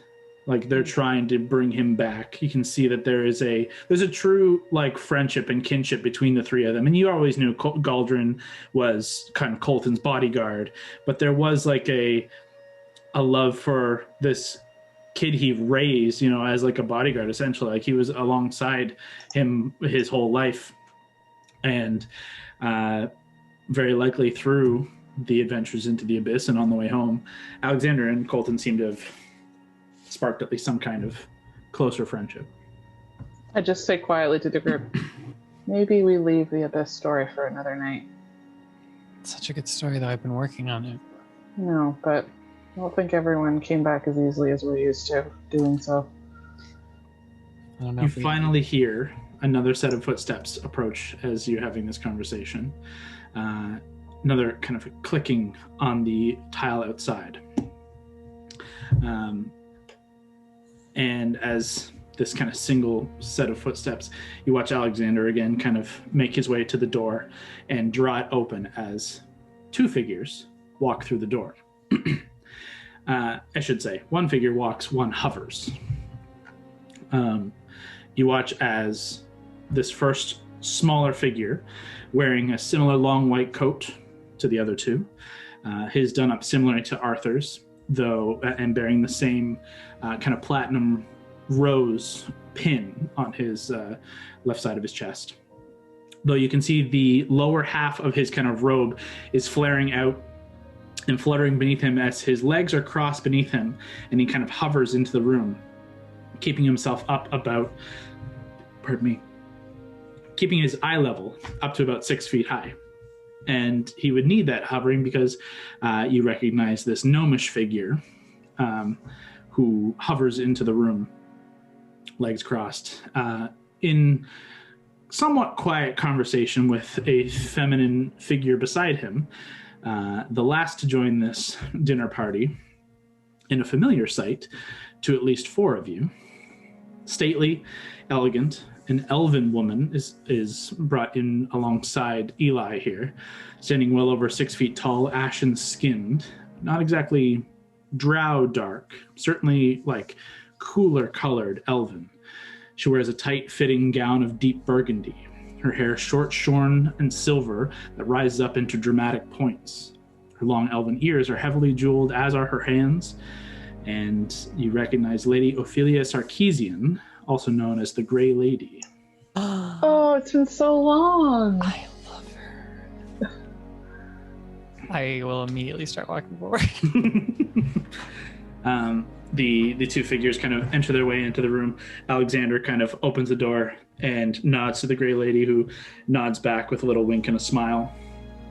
And she kind of gives a small wave to Eli, and Eli begins kind of hovering off towards where the king and queen and Aurora and Arthur are kind of standing over on a farther side of the table.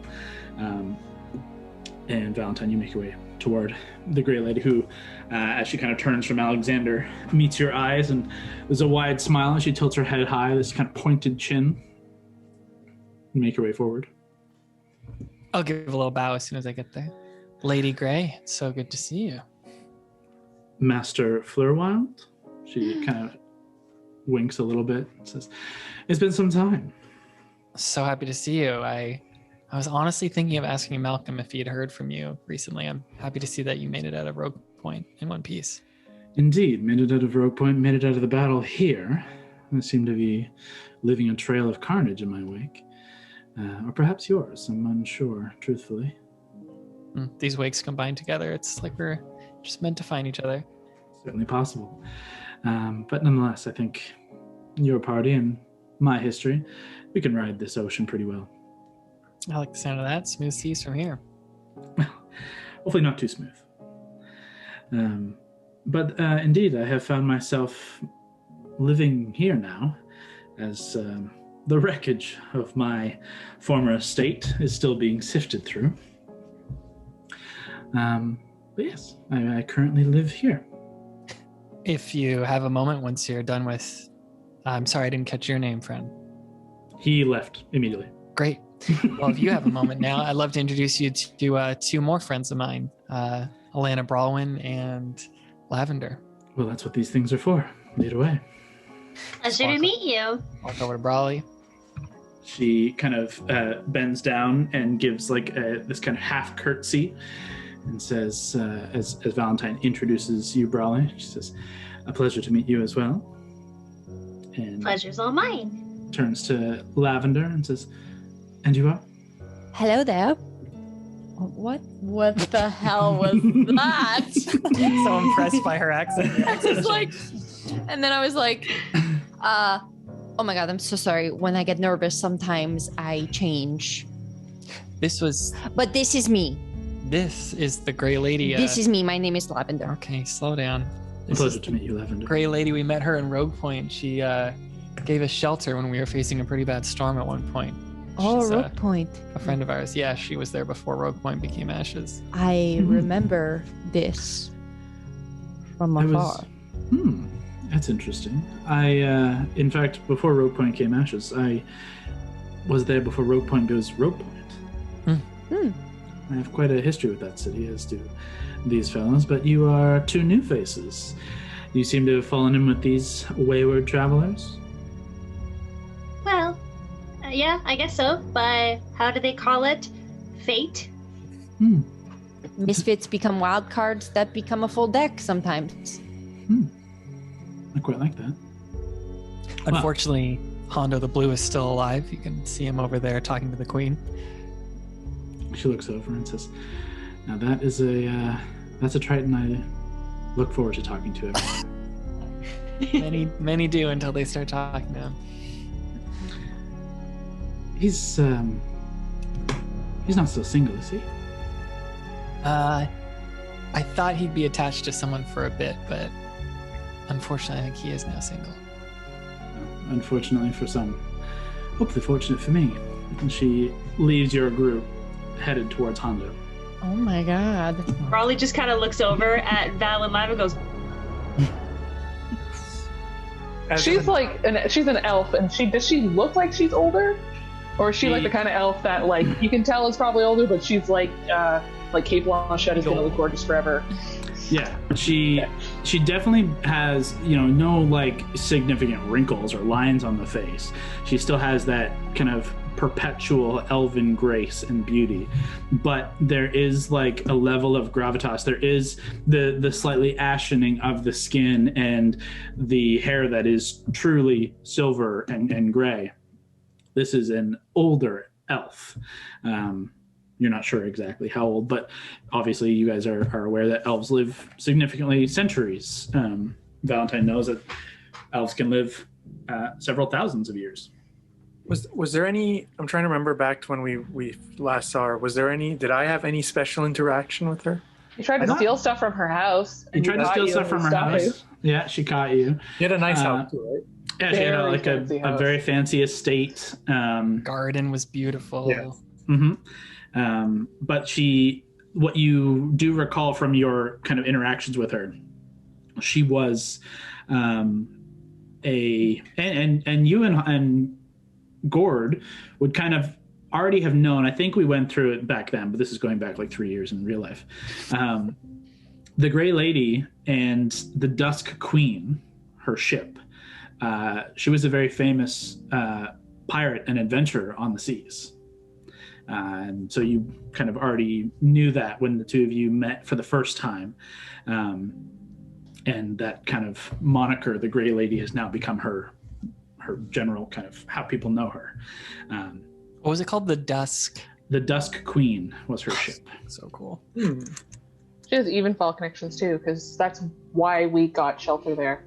Yeah, if you guys, for audience and for reminding of yourselves of literally 3 years ago, the Grey Lady did offer you guys shelter in Rogue Point while you guys were kind of working to kind of avoid the Zentarum, then kind of half worked with the Zentarum and then fucked that up, and then went and got one of the... Talia was on her asses too. Yeah, but that wasn't quite... Yeah, I guess that was there. But anyway. Talia's an assassin. Talia's an assassin who you guys pissed off.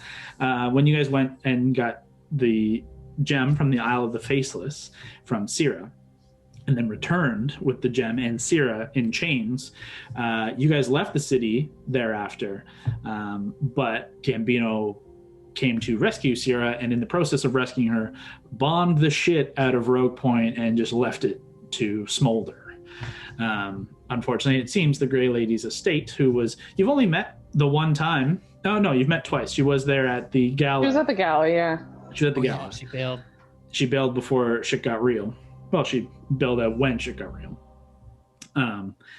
But you have interacted with her now twice. Valentine loves her. Just hit it off with her. I really thought she was cool. She was, as you recall, and as you've seen, she's very suave, very sure of herself, confident, and just seems to fit in wherever it is she seems to be. Mm-hmm. God, she's cool. She's just really cool. As she makes her way across the room to Hondo's side, and she grabs kind of a flute of champagne on the way, hands it to you, and says, "Drink." All right, so I guess I'd turn to see her and I'd be like, "Well, it's a pleasure to once again be graced by your presence, my lady." I'm sure it is. What brings you here? Well, invitation and hope of interesting conversation, companionship. Well, I think you came to the right place. I hope so. But I warn you, things may get difficult tonight. In what way? We have an issue with some disciples of Raymond Borealis. Ooh, business before pleasure? I'm on board. Perhaps you let me know what it is you're looking for, and I'll see what I can suss out. Oh, actually, you might be able to help, yes. He has let's say, he has a library filled with pleasures that we can only imagine. But Scott's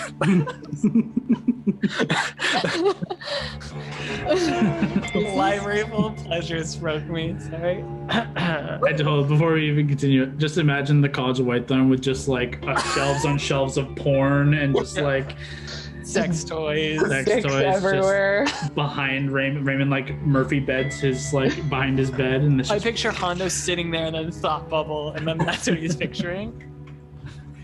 Carry on. Oh boy. Oh, we haven't all broke like that in a while. That's fun. Damn. That got me. take two.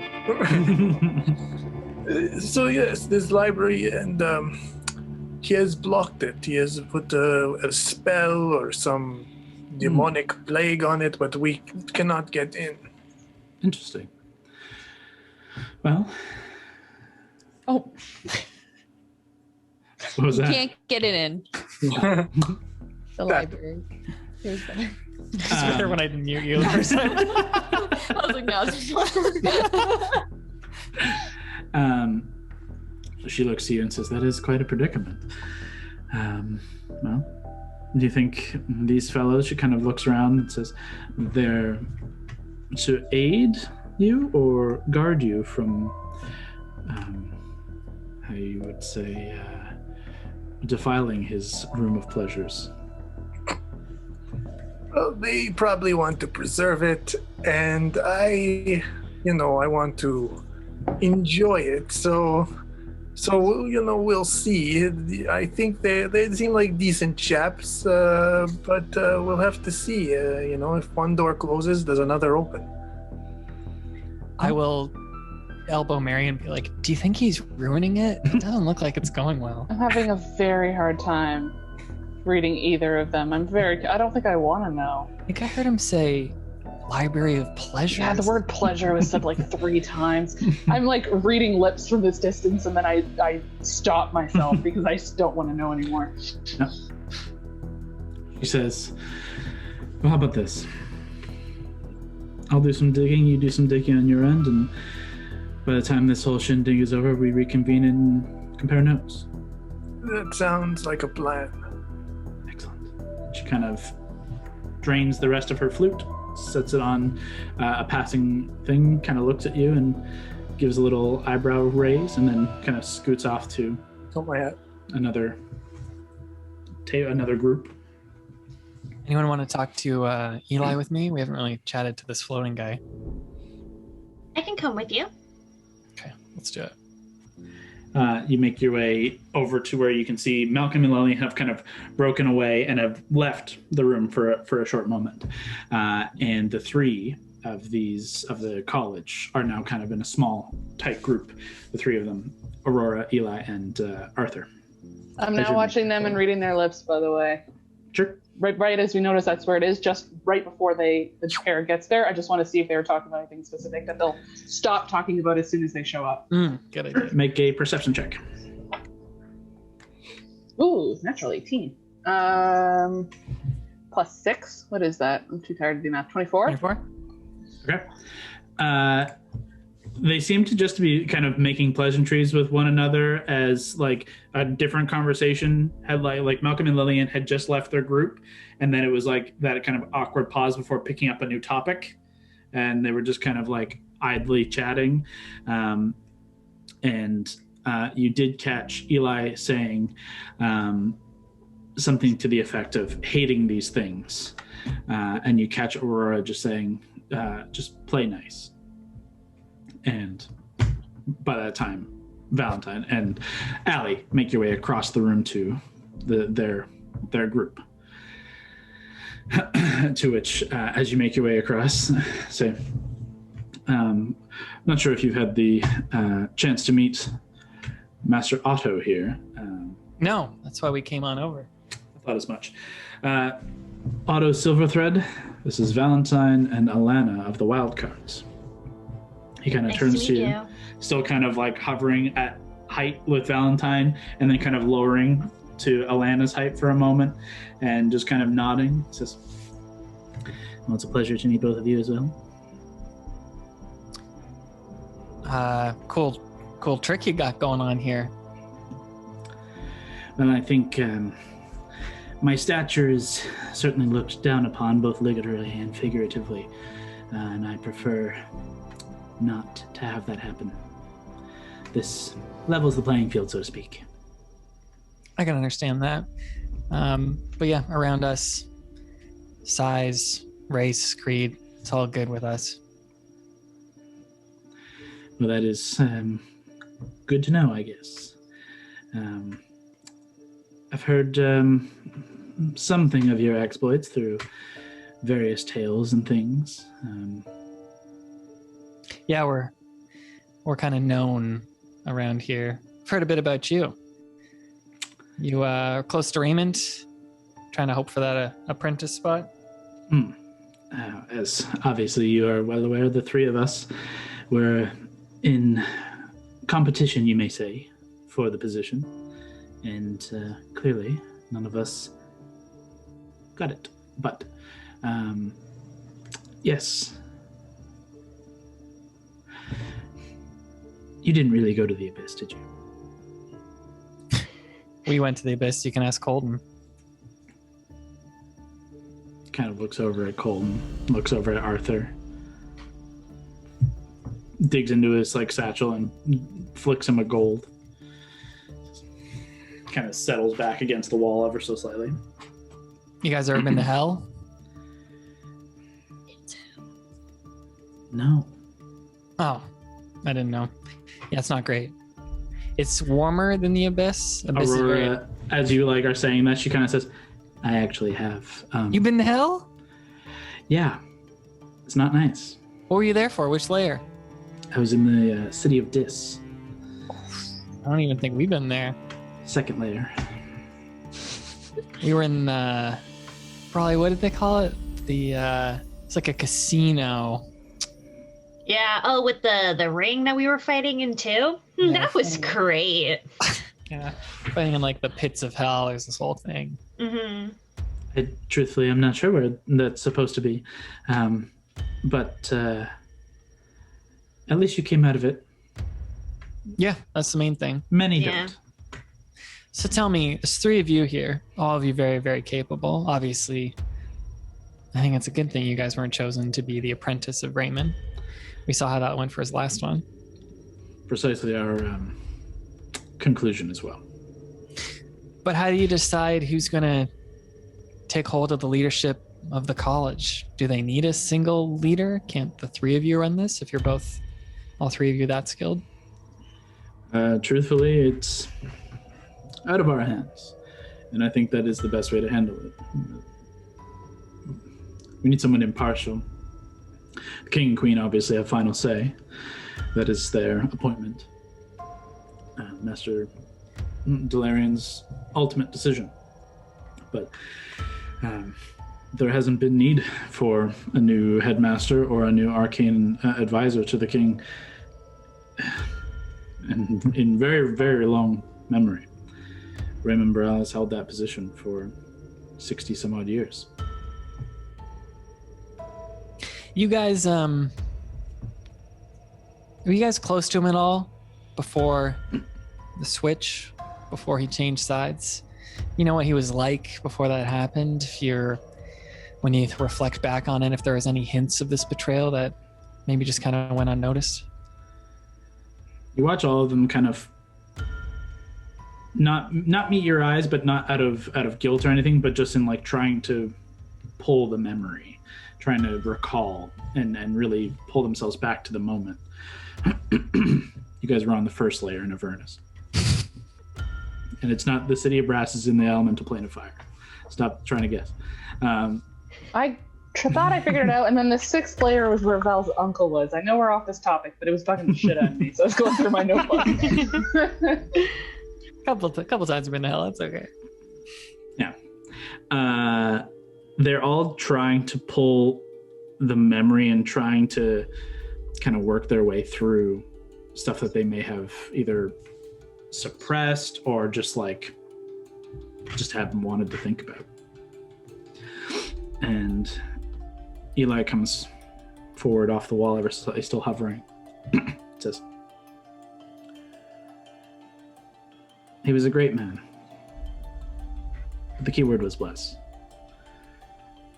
Prior to whatever happened, there was no inclination. He served this city, he served the Delarian family, and he served the arcane weave with utmost fortitude and resilience. In truth, to many who come to this college, he was a pillar, a beacon to look up to. Never to the same echelon as those of, he kind of tops his head to those of history in the circle or Mordenkainen.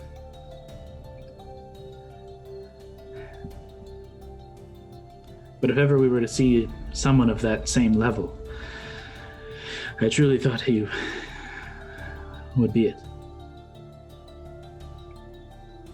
You know, yesterday, we were this close to stabbing him in the fucking heart. And I just want to read their faces and see what their reactions are like to that. Make an insight check. Not great. 12? I rolled 4, 5, 7.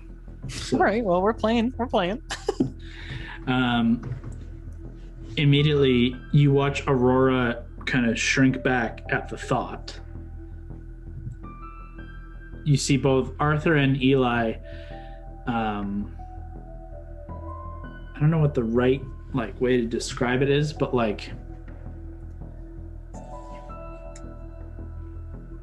almost regret that you didn't succeed. Yeah.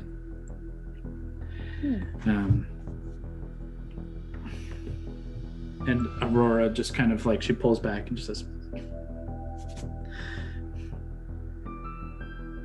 I'm sorry. I know what he's done. I just don't like thinking of such things. He's a perversion to magic. A perversion to this city.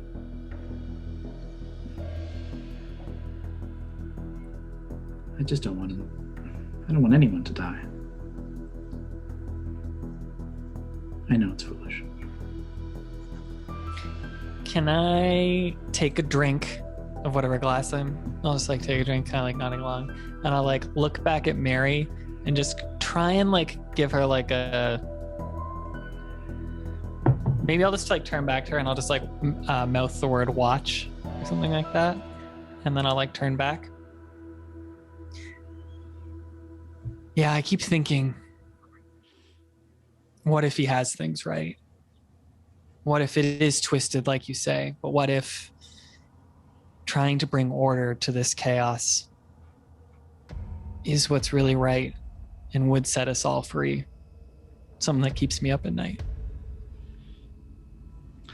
You see kind of Arthur kind of twist his head and kind of squint ever so slightly. You see Eli kind of furrow his brow and kind of look from you to Brawley, just to kind of almost read the same response to Brawley, what does she think of this? But you just watch as Aurora shrinks even further into herself. So if I saw that from Val before you go, I would grab Lavender's elbow and be come over here, pretend to talk to me. And just so I can get a bit of... I could really talk to you for real if you'd like. I'm going to ignore you, so it's fine. Just keep going. And you kind want of make me a to bit be of a talking? burst so we're casually around the other side so I can try to get all three of their expressions. Yep. Go ahead and make an insight check. So this one time I was traveling and I was alone and I saw these berries on the side of the road and I was like, I'm hungry, I could eat. And so I tried them. And then I distract them don't eat bad berries. Well, I And didn't don't have eat you it. there at the time. I rolled a 28. Okay. Oh my God, you look to be really concentrating on something, but I don't think it's my story. You can see this, not a full revulsion on Aurora's face, but something akin to that, like a full denial. You can see that there is a not even a hint of agreeance, but like there's a hint on Arthur and Eli's face that they're like almost more curious. They want to hear more. They want to know more of what he's kind of alluding to, but it's kind of hard to read immediately.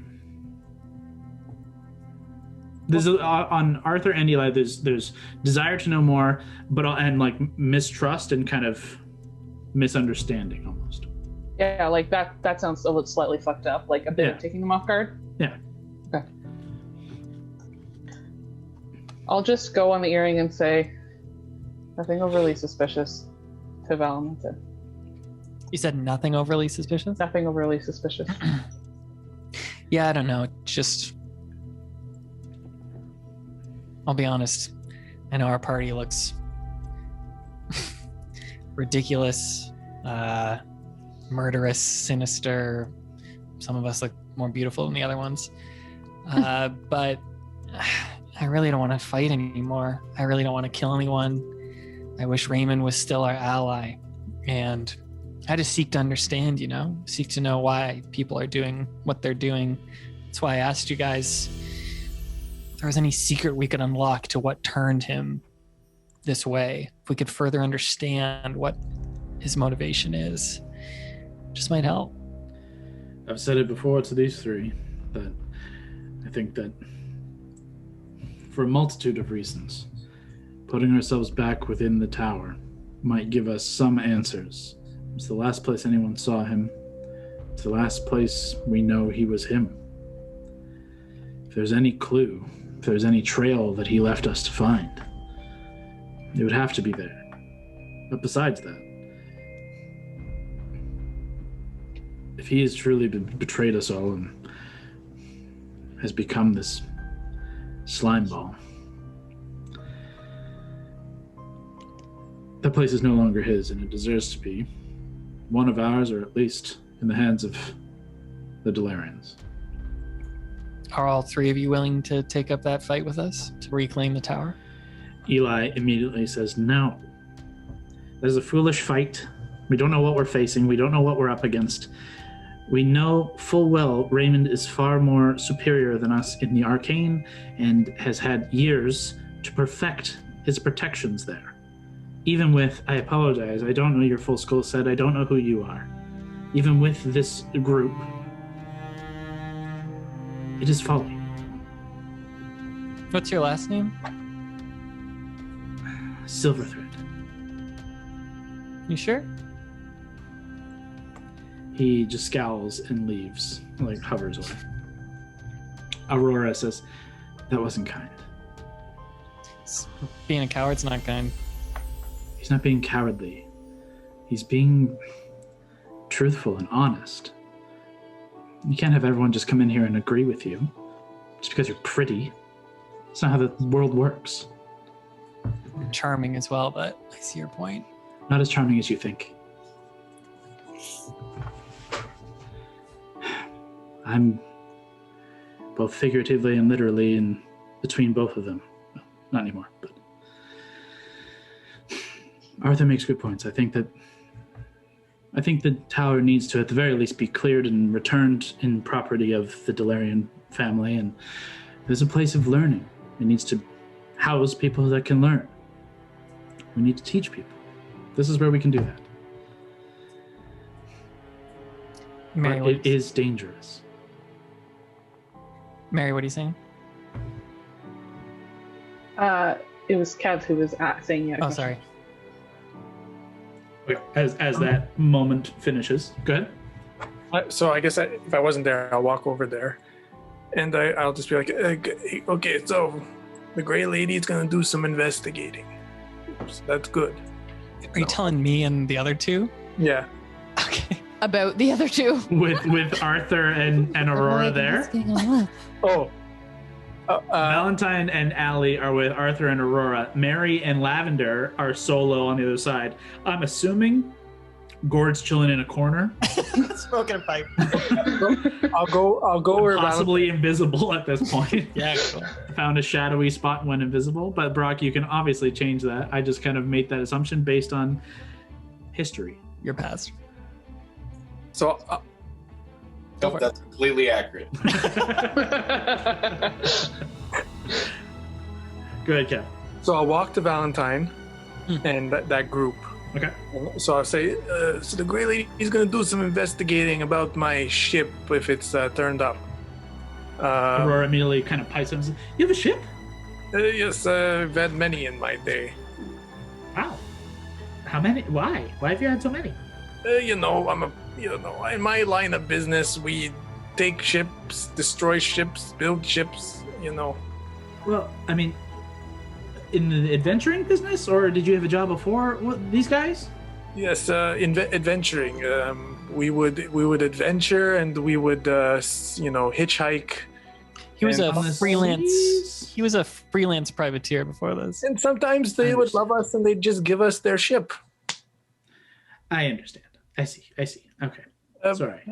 I have an idea, but it's not a big idea. Where did Raymond Borealis sleep? Is it in the tower, and is it part of the locked-off area? It is. The lower 3 levels of the tower are free and accessible thus far. There's a kind of an entry foyer. There's a small seating area and kind of lounge area where students would often go study and such and relax. There is a training area and kind of workshop where we do the vast majority of classes. But beyond our 3rd level, everything is heavily protected. Okay. And in truth, there are there's the laboratory and library. There is the student residences, the teleportation and headmaster's office that have like individual wings, and then from the headmaster's office leads to a private residence for who is to be the headmaster of the college. And then there is also technically the observatory, but it's partially the roof. But everything above the 3rd level has been protected. Okay, that just changes everything. I say we will have to go from the top down. We've tried. It's dangerous. I should say, we have investigated it and found it magically guarded. So it surrounds the tower, this magic. It surrounds the access to get within. Okay. On both sides. There's no exterior access.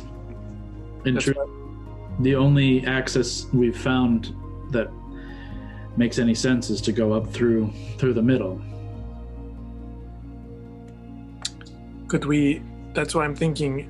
If there is no access, if there's no access, but there's no security on the outside or around the building, right?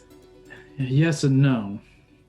One of the tricky things about magic, and especially about a mage as powerful and as old as Raymond and skilled in the magic of transmutation, though the tower stands maybe 40 feet tall and as wide, inside it's far larger. It's several stories larger. Some wings extend for hundreds of feet.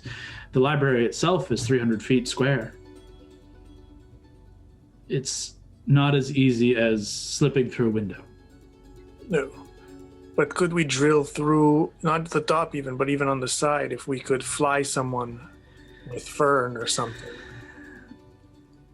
Flying someone and drilling through are 2 separate issues. In theory, you could begin. He kind of looks. Val, do you have your bag of holding? Mm-hmm.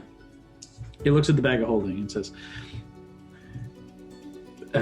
He kind of gestures to it for a moment and says, "I'm well aware that this is an extra-dimensional space that holds roughly 500 pounds of materials and items of various value and things. Of course, you know that. A bag of holding. If I were to take one of your shiny blades and stab this and create a puncture, create a wound, create a hole, it will create that pocket dimension, will erupt and envelop everything around it, ultimately scattering its contents and the people who are directly there, that being you, myself, these fellows here, onto the astral sea and be lost for all time. Think of the tower as that times a half trillion. It could, in theory, envelop the city. You're giving this one bad ideas with all this talk.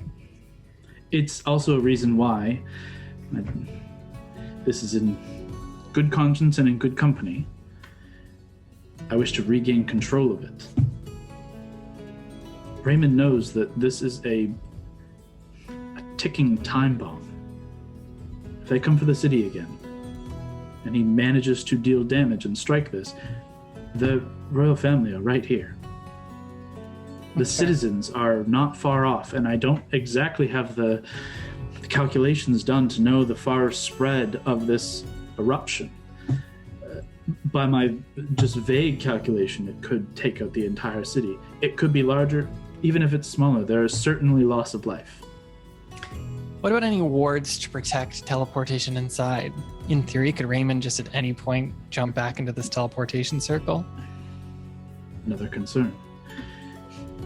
As of now, we know that you can't teleport within. I should say, you could teleport to the teleportation circle that is currently there. Those of us who know it, we know it.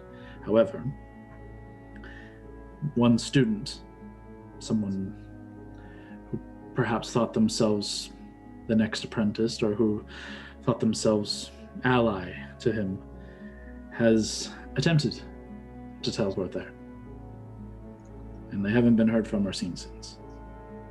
What was their name? Do you remember? I actually don't know her name. Aurora Don't worry, it's not important. Don't worry about it. Her name is Rena. Rena?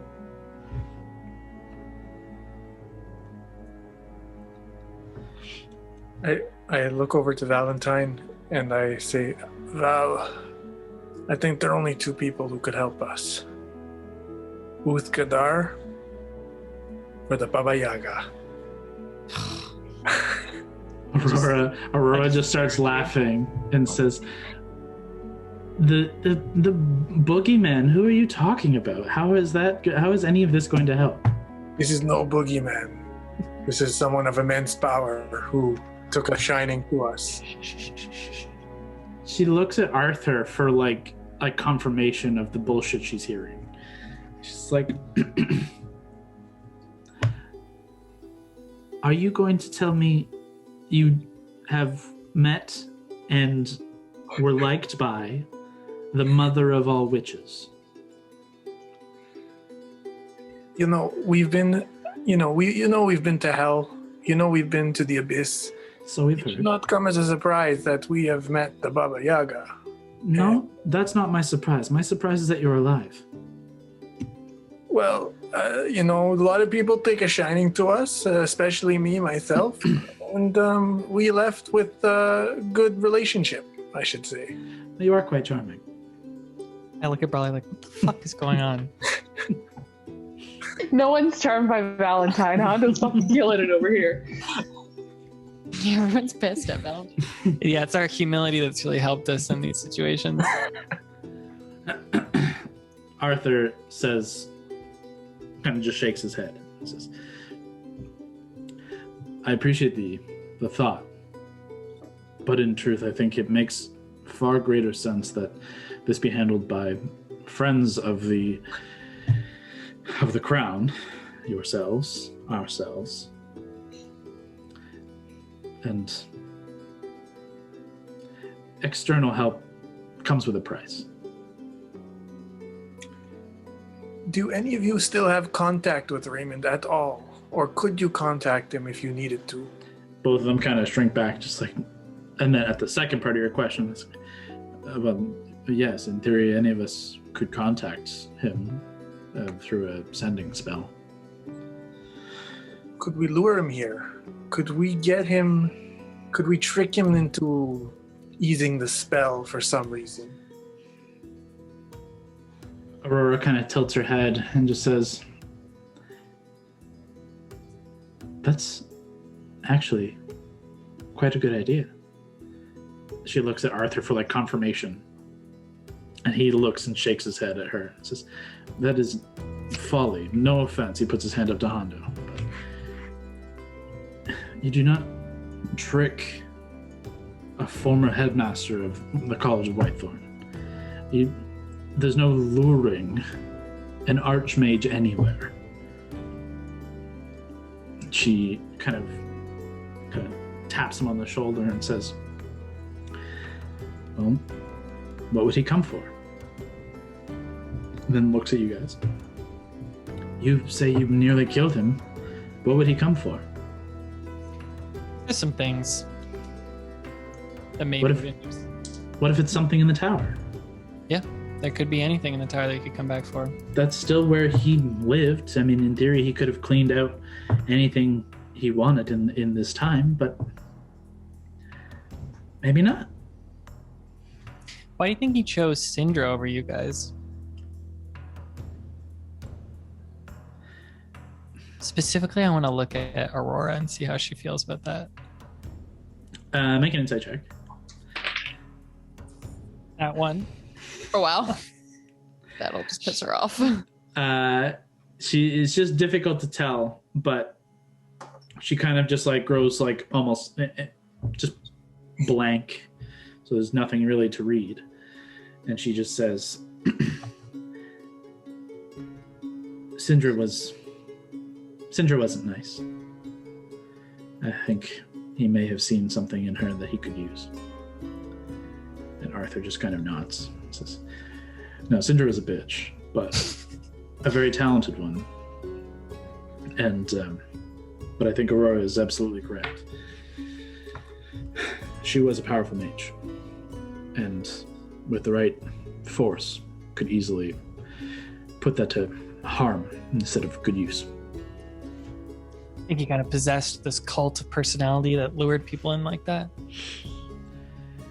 Raymond was an incredibly intelligent figure, but also could be persuasive, charming, and work to find the right levers to pull to get people to do what he wanted. It was cunning and in the wrong purpose, easily evil. And as we said before, up until very recently, he just had never turned it that direction. Aurora,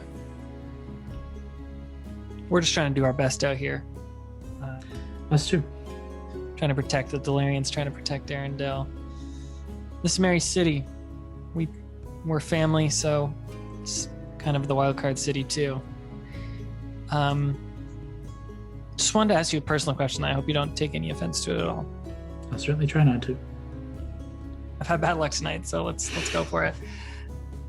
As a tiefling yourself, have you ever faced any discrimination, or in particular, no parts of Vesaria where tieflings are feared, loathed, hunted even? Yes, I have. Why do you ask?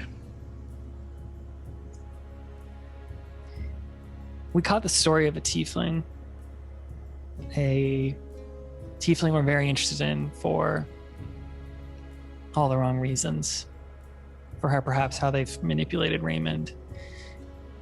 And we caught a story of their childhood, this vision of them witnessing, we can only presume was someone very close to them dying through a brutal lynching. And like I mentioned with Raymond, I think what we lack the most is information about our enemies. And with that knowledge, we could gain an advantage over them. So do you know of any I'm sorry, obviously, to hear of the discrimination you faced, but are there any parts of Vesaria where this is more common? Are there any events that have occurred in the past that are horrific enough to be known to history? I mean, I grew up in Marrakesh for a good portion of my adolescence, anyways. I was initially born in Osmet, the southern capital. It was never as bad as public lynching or visited hangings, any open displays of subjugation by the crown, by the guard. At least not while I was alive, but the history there does go that deep. And there is this kind of, there is hatred towards us in the infernal bloodline. They believe us innately evil, innately dark. In truth, I don't even know where it started in Marrakesh. I don't know why. I wasn't born in the Hells. I was born in the same place they were. But many people there hated and fought to have us removed. And the Sapphire Academy and the Sapphire Palace itself has come quite a ways since the old days. But when I was maybe 6, 7, my family and I moved to Avaris, north of Osmet, still in Marrakesh, a little closer to the coast. It was more accepting, a larger population of my kind. I can't say that that's exactly what happened to this tiefling that you know of, but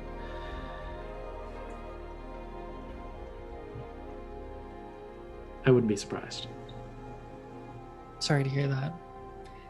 I know personally how it feels to be looked at differently because of your bloodline.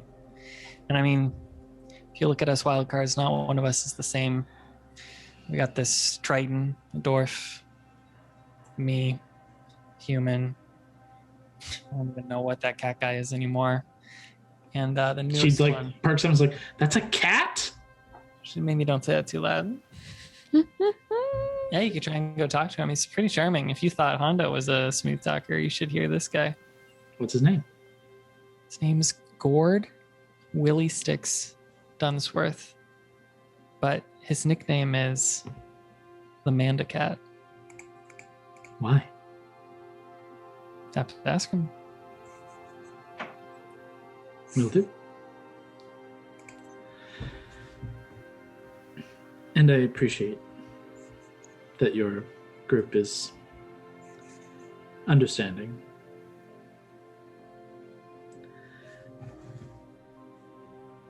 The one thing I would say of Raymond, despite all of the hardships that he put us through in our training and tutelage, and despite his obvious turn, the one thing he never used against me or put me down for was where I came from or who I am. It was only ever what we could do that he cared for. I am hopeful that there is a way to redeem him. I don't know what that looks like, but that's my best outcome. I don't think redemption is in the cards for him. I think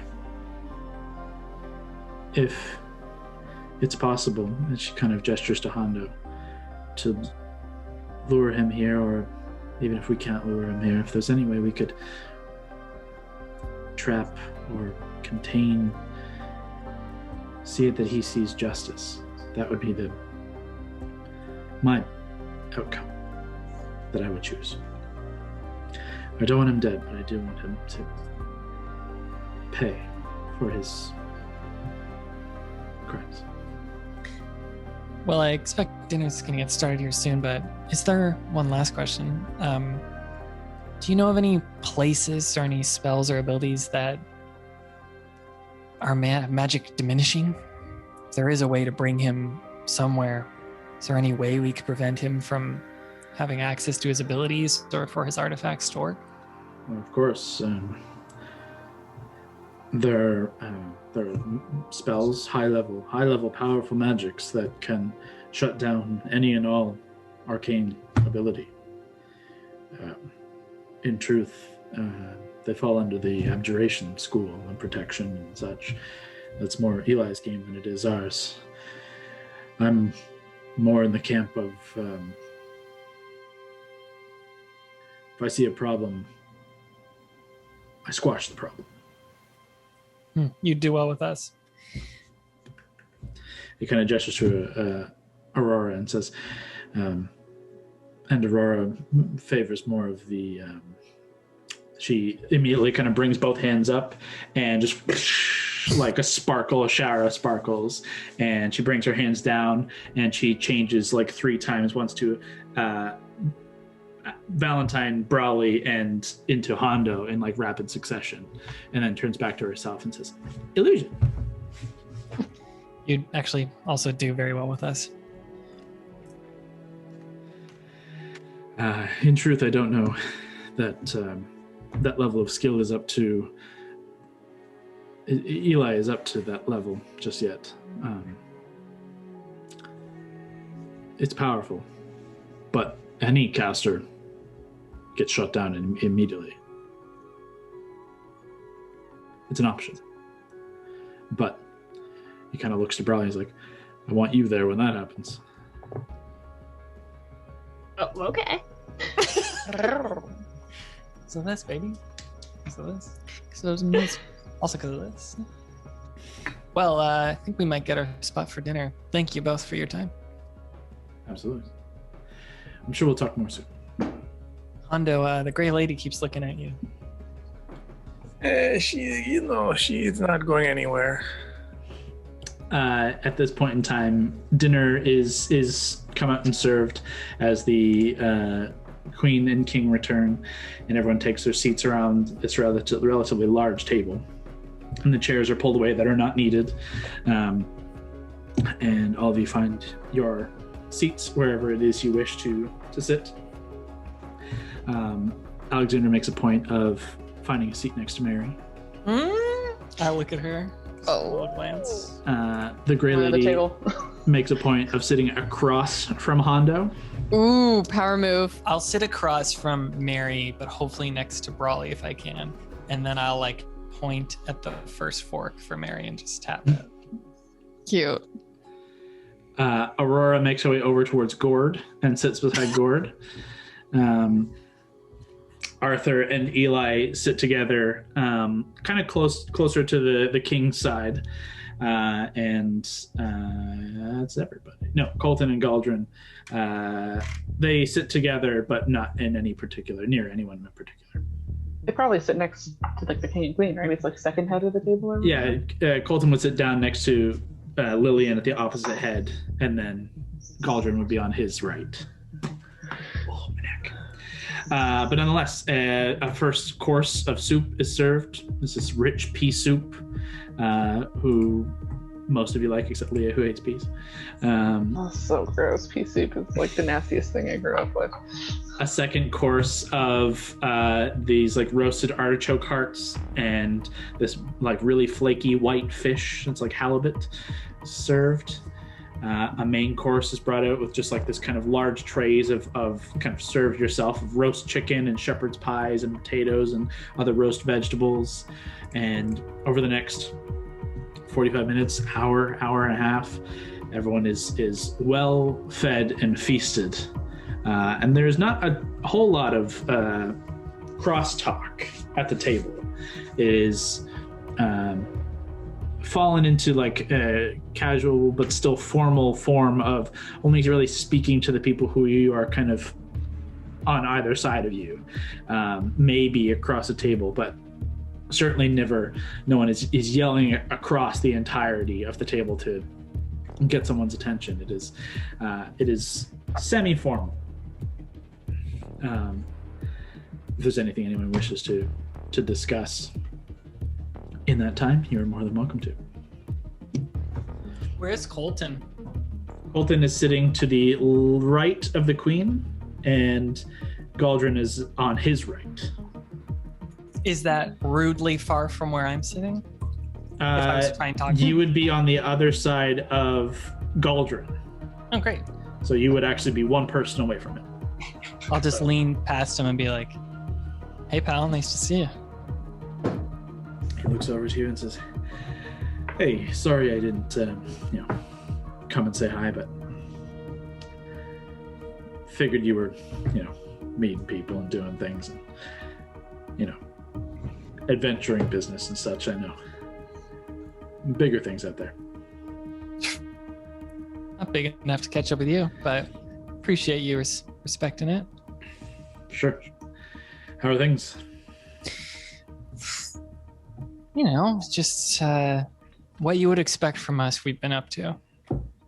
Well, hopefully not much more than the last thing I caught up with you. About that. How was the trip through the desert? Better than the part before? Definitely better than the part before, but it wasn't exactly a walk in the park. Alexander, though, he got us through.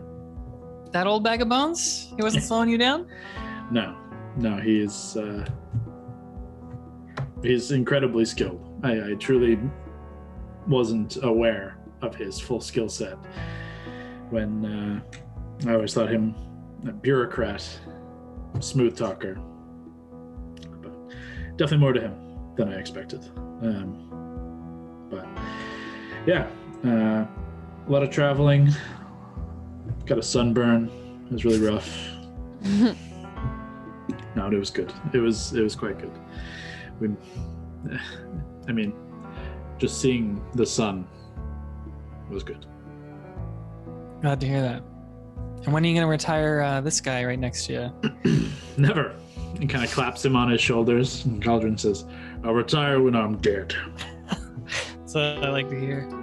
It's good to see you both. Hopefully we can catch up a little later. We got some things to do, but would love to hang with you guys for a bit. Yeah, I think hanging would be nice. Perhaps drink some more, less formal of this, and just kind of casual, and hopefully no swords, no blood. Just normal. Just living a regular life for a minute would be nice. It's all I've been chasing for a while now, so that sounds great. But if you got some time, I always have time for you guys. I'll just smile, look over to Mary, and tap the same fork. Mary, as you're kind of sitting at the table, you suddenly feel this kind of poke in your right, kind of in your side, and you can see under the table Alexander's got like a knife, and he's kind of poking the side of you, and he's like, "This is new." I know, it's so shiny. Why are you? Did you know that the stabbing wouldn't work? I mean, you always wear something like that, but of course. I was curious. Plus, you could take that. That's fair. I wasn't thrusting it. If I wanted to cut someone, I can. Yeah. My Hopefully elbows, not at a dinner party. just elbowing Brawley, just like nudging her arm. I tune in and I kind of lean over and whisper to Val, "God, they're cute." Oh, right. I think he just said thrust. Oh. Can I look over to Aurora and Gord and see how that is going? Yeah, as the kind of meal has kind of gone on, she's just been barely eating and just watching to see how Gord eats.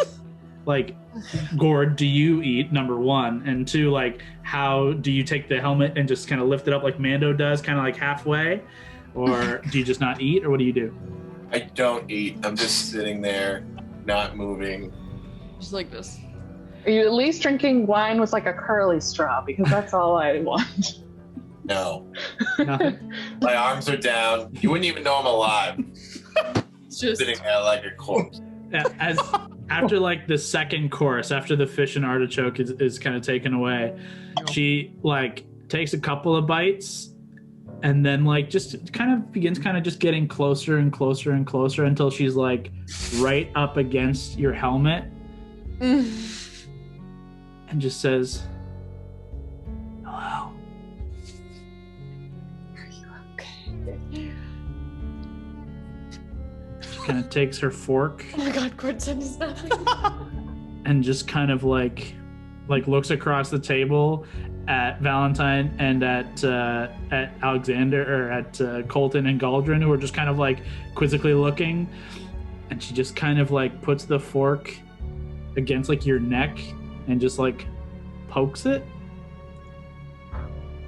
Hey, what are you doing?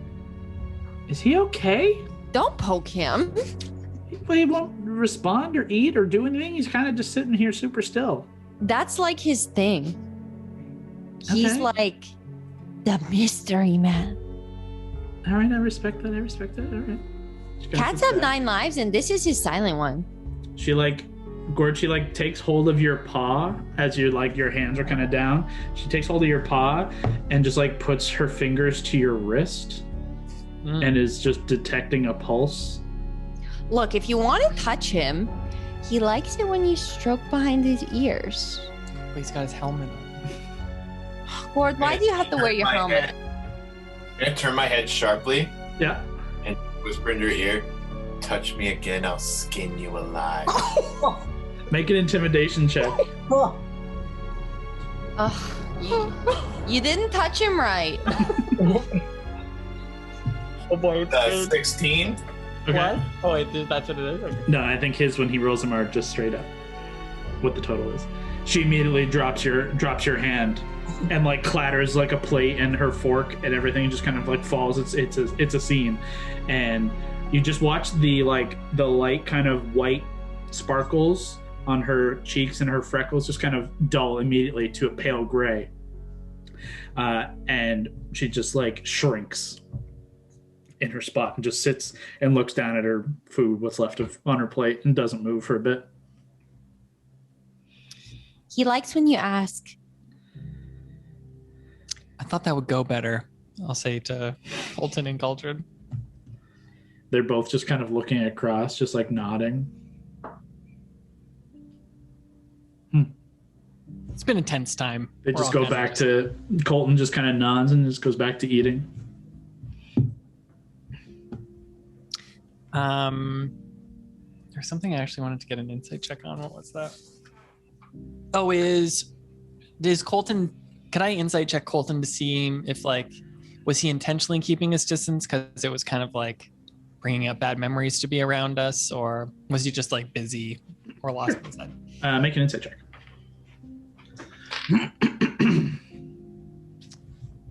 16.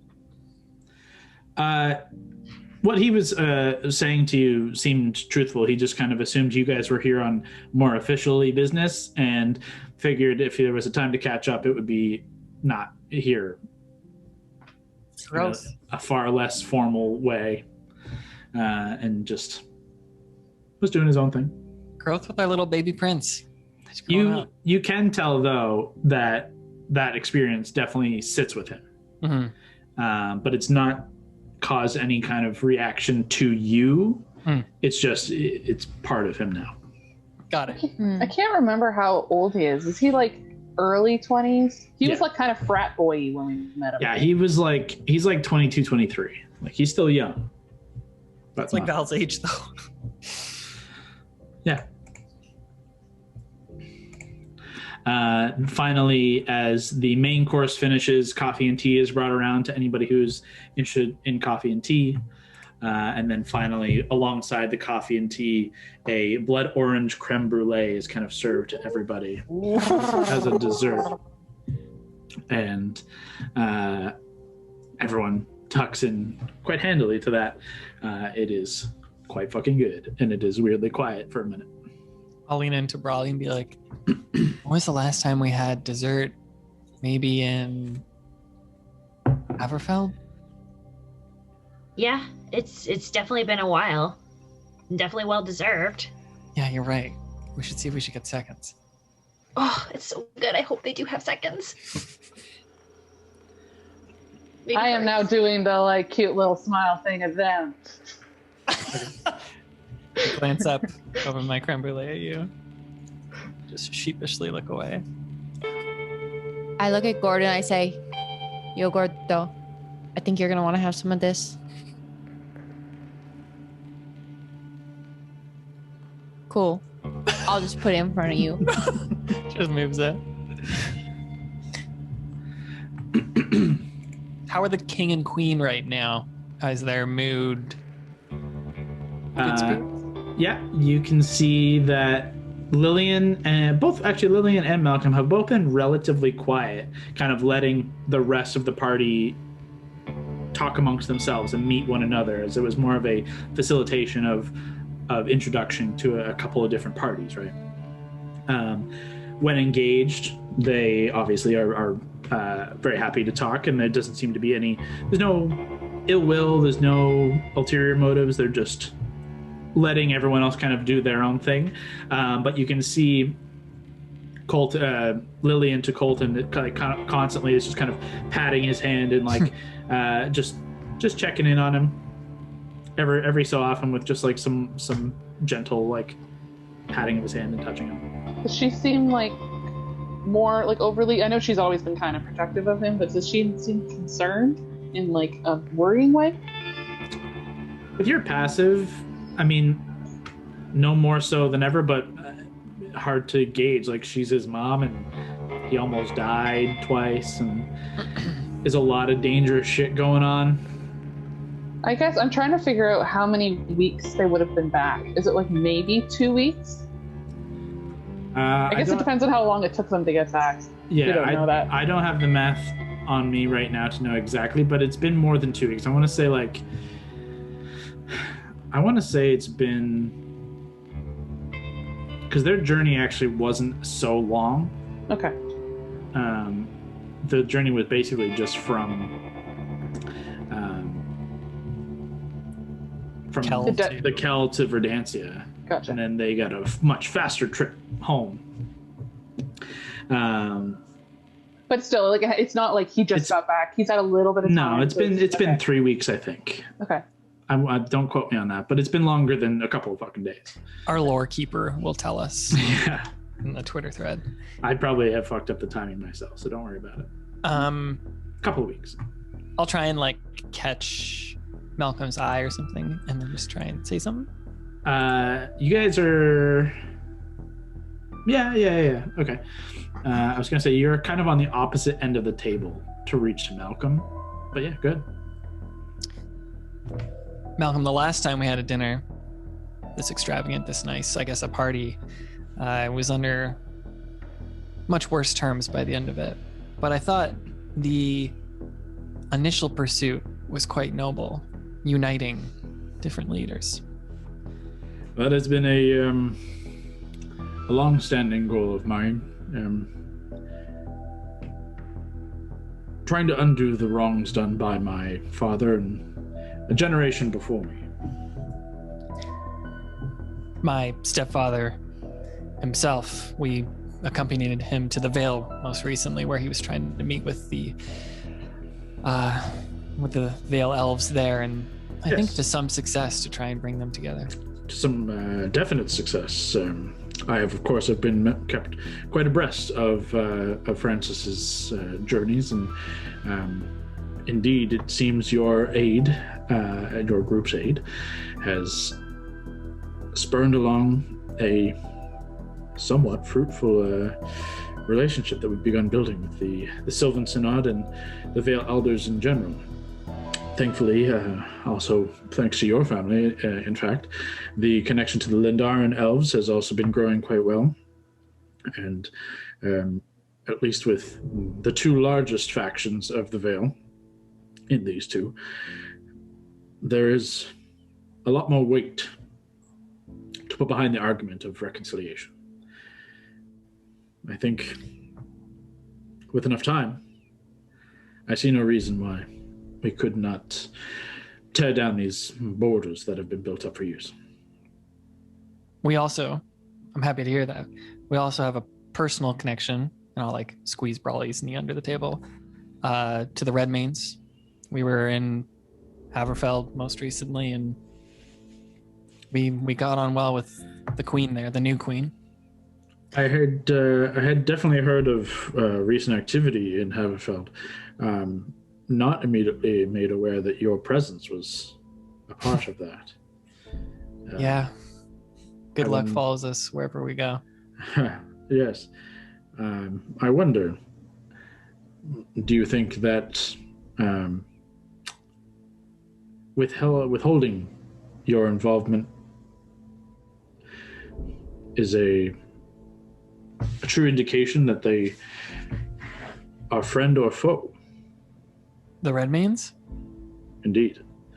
Why would they not inform us that some of our small council aided them in a great battle? We were intentionally trying to be, I think, a little secretive while we were there. Raleigh, what do you think? We got pretty close to Valdora there. We really did. So by your request, you were kept off the books, as it were. Yeah, we tried to keep a low profile there. We didn't, as bad luck does follow us, I think we kind of didn't want to bring any more ruin upon them. But we do have a connection there, and I think it's worth exploring to bring all of these people together so we could have a talk about unification and as well the more pressing need to fight for Vesaria.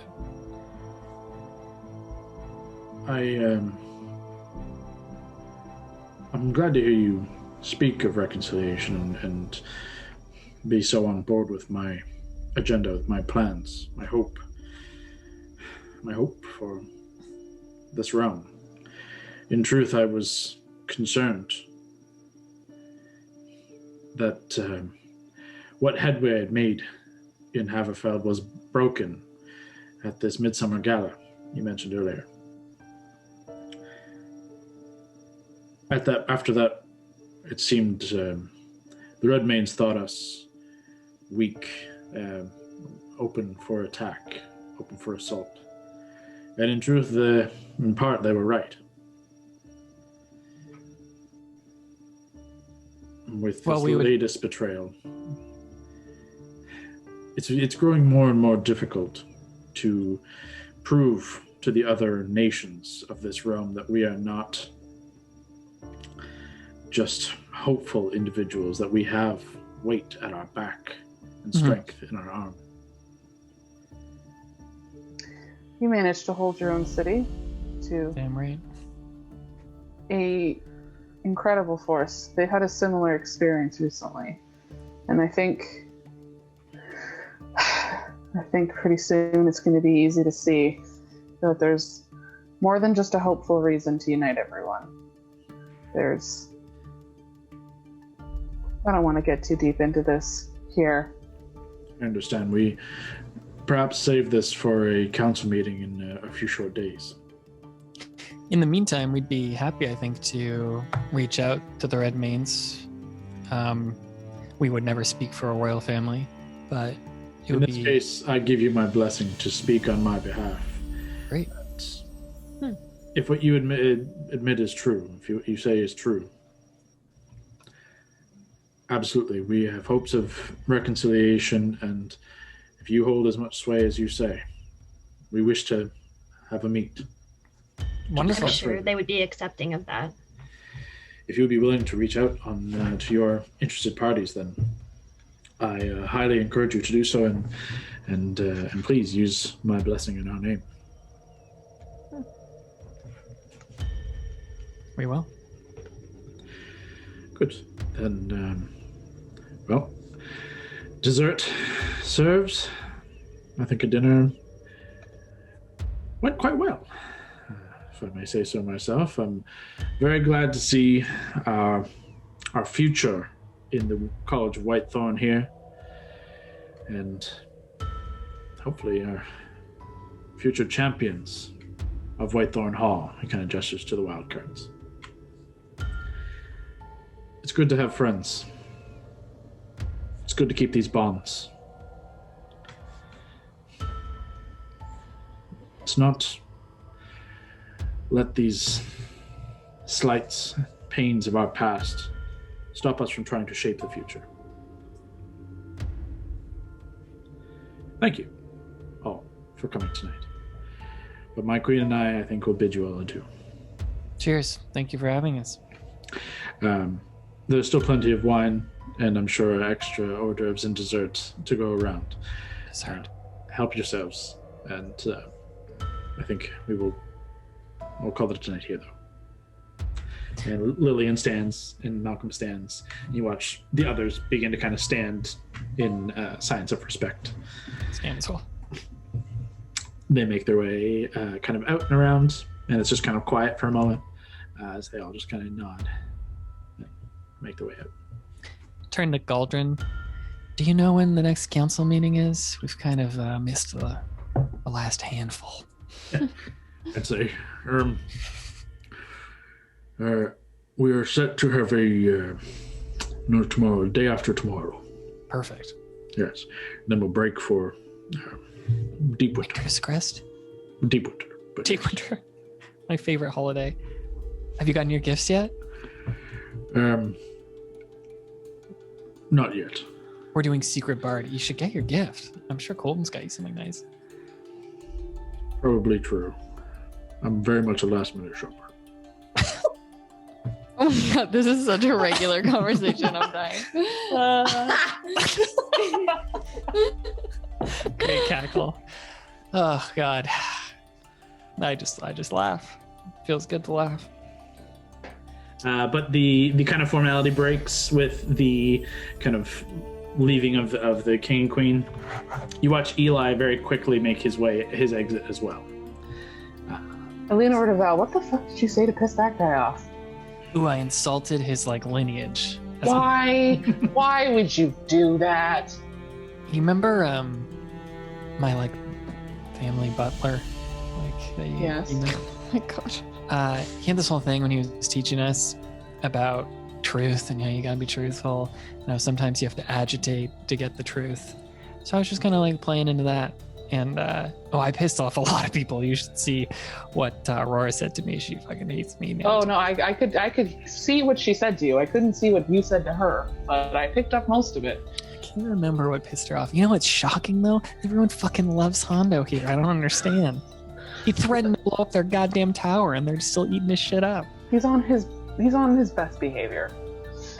I look over at Hondo. Is he sitting near the gray lady? What's he doing? What's happening? I imagine him just picking his teeth, doing something fucking gross. With his feet up on the table. Yeah. 5 cups of wine empty in front of him. Dagger with his fingernail. Yeah.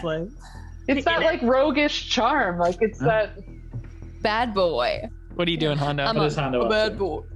So I do have my feet up on the table. Mhm. I'm using one of my daggers to clean my teeth, Oh God. fuck. and I've got a glass of wine in my hand. That fits. Sure. He's swishing that shit around. Yeah. Maybe in his mouth, puts it back in the glass. Oh my God. At Hexplorers DnD fan art is welcome. Thank you. He's got his collar up like that and a button unbuttoned here. Oh yeah. Yes. Too low. Too many. Too low. I've had a few to drink, so Not a You shot. had a few drinks before you even showed up. You pre-gamed all by yourself. Well, no, there was some Pre-gamed at people a there. brothel, yeah. Not alone. There were other people there. As Value and Mary are talking about your slights against your dinner guests or fellow guests, Alexander is also with you and makes a point of saying it's a common insult to pull against old Eli. Though he bears his great-great-great-grandfather's name, he does not bear his capabilities. So he is certainly testy about that. Well, When a guy living floats in, sorry, Mary, you go for it. Say, living under a lineage like that can't be fucking easy. No, it can't. Yeah, when a guy floats in because he doesn't want people looking down on him, you can kind of sense a little insecurity. Absolutely. Insecurity doesn't mean ill will, though. He might just be kind of a dick. Yeah, I was mostly just trying to gauge just the reactions to shit, just trying to rub them the wrong way. I wanted to see if they would react to. I will actually just glance over and make sure. Hopefully, we're having a quieter conversation at this table. I was just about to say, actually, Aurora and Arthur begin to kind of make their way out. Just give them a wave. As they just are kind of just shaking hands and saying goodbye to people. As you guys are kind of pulled off to this side, Aurora rushes up, like almost on the way out, and then rushes back to Gord's side and just whispers really quietly and just like, "I'm really sorry. I'm sorry." And then she just rushes out again. She's really cute. I like. And they just kind of say goodbye to. They're kind of at the door talking with Colton and Galdrin, like on the way out conversation. But for the most part, it is your party and the Gray Lady, who is making her way towards Hondo, who is still sat where he sat. She's about to walk over to him as you guys are having this conversation. I feel like the one who had the most reverence for him was maybe Aurora. I don't know if that's something you're going to play it into. An interesting thing is that... Yeah, go for it, Mary. I'm sorry, I didn't actually mean to say anything. Oh, okay. They were respectful of the fact that he never cared about where you came from, your race, or anything, but what he did care about was what you could do for him. It's like a classic manipulator, like, what could you give me? What power could you bring me? Fuck, I understand that. Did you notice anything, Brawley, while I was trying to piss them off? Not really. I mean, nothing obvious other than they seem to be clearly disappointed that he hurt them so badly, especially when they did trust him. They were interested in, I don't know if you caught it, Mary or Alexander. Arthur and Aurora were interested in reclaiming the tower. Arthur more. Eli, very scared of that idea, just didn't feel like they were capable, didn't feel like it was the right idea. I don't know. I didn't get like a negative thing. I didn't get like anything sinister from all of them. Alexander, I don't know if you know this, but Hondo the Blue over there, spy extraordinaire, managed to get out of a brothel that there was a halfling with like a shock of blonde hair that was kind of being a little shifty, a little showing signs of allegiance to Raymond, hanging around that brothel recently. That ring any bells? That's interesting. No, I haven't heard anything of that, but do you have a name? No, I don't think they gave us one. That's all right. We can go off something like that. Perhaps I'll put some feelers out, get an idea of who this interesting figure is. The only name that we got was that Rena girl that they said disappeared. Oh, that her I did know of. She was the one who tried to teleport. Is that one? Yeah. Yeah, to the tower. There are, in fact, actually several missing students, though missing in this case could be students who've left the college and just haven't reported where they are. It all disbanded incredibly quickly and without form, as it happens. Would you say, don't mean this to be disrespectful, but would you say the people of that college, are they loyal to the crown, or would their loyalty be at first and utmost to the headmaster? You're asking Alexander? Yeah. He says, well, in truth, you get a couple of different avenues. Either they're there purely based on monetary value. They have bought and paid their way in by their family name or what have you, and are hoping to come out of it with some kind of power. There are those who seek the power and are only in it for themselves. Either of those could switch and become manipulated into service and worship of their headmaster. Some find nationalism and serve the crown. It takes a select few within to find true purpose beyond selfish needs. Those are the few you find here who have elevated themselves. There are plenty who get weeded out. At least they did under Raymond's headmaster, is under his tutelage. The one thing I would say of him is he never cared for those who weren't there for the pursuits of the arcane. If they were there for political purpose or just seeking power and virtue and by money, he cared not for them. He would take their money, certainly. And I don't blame him. I think even the king said that was worthwhile. But my own investigation into those three, my own insights.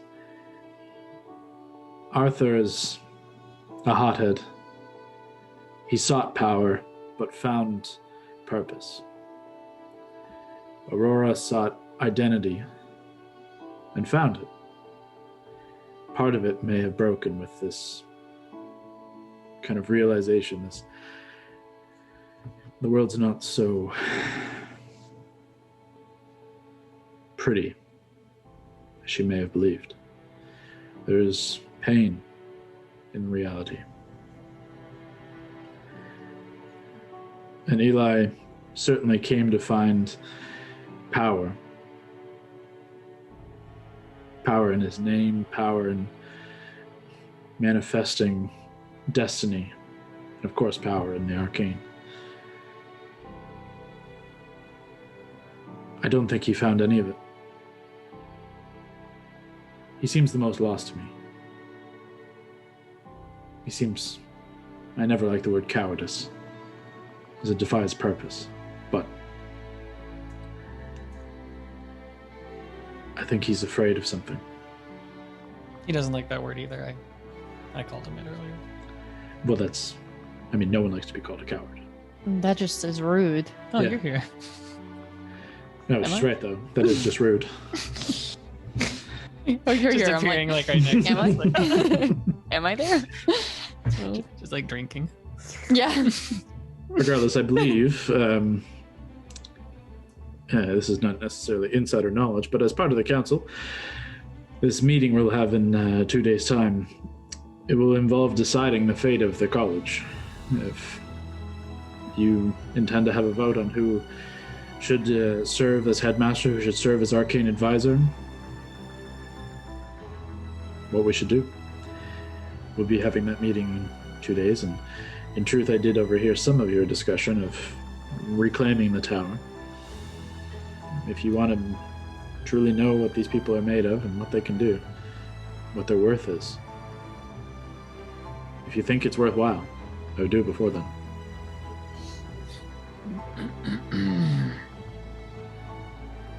Yeah. It's got what, a day and a half to Day and a half, sure. get through a super scary tower by a wizard who really doesn't like us.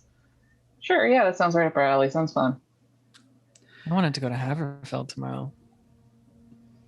We have time. I'm not saying you should. I'm just saying if you wanted to suss out their ability, that's the way to do it. Hondo mentioned this earlier, but I don't know if we got a read on what they do. Headmaster usually stays in the tower. They got like a private quarters upstairs. Where do these three stay? Do they stay in the tower? Currently? Yeah. I believe Eli has been staying in the second level of the tower. There's no students there at the moment, so he kind of has free reign of the place. And Aurora and Arthur have found lodging elsewhere, provided by the crown. Could always do a little recon on them. I'm sure you guys have already done that, but We could snoop around too. We have, in truth, nothing of particular interest, but you're quite skilled in on your own, if you wish to do so. How It's many? never bad to have another set of eyes. Kyle, do we know, like, just general city knowledge? Like, how big is this school in terms of, like, number of kids? Like, is it a very select thing where there's, like, 24 people there at a given time, or is it more than that? No, it's definitely select. 24 is probably a pretty good accurate number for, on average, like when Raymond was headmaster, how many people would be attending. Typically, Raymond is kind of teaching and leading the charge, but he would often have a headmaster, an apprentice who would lead upper level students, or vice versa. He would lead the upper level students and they would take care of the kind of younger students. And in some cases in the past, he's had 2 kind of apprentices at the same time and would split duties in that manner. And when they had multiple apprentices, he could accommodate more students. It was kind of like that. Right, so it's kind of like there'd be, like, student teachers. More or less. Like, or TAs or whatever you call them, that would... Yeah. Okay. Maybe we message. Bro, you still have that stone back to what's his name, Haldor. We could always message them tomorrow. Say, hey, we might come by in a couple days, do some tower stuff, kind of suss out what we can find. We don't have to fully reclaim this tower too. We could just kind of see it and then go from there. Make our recommendation at the council meeting. Have Secret Bard Day on Deep Winter's Day, and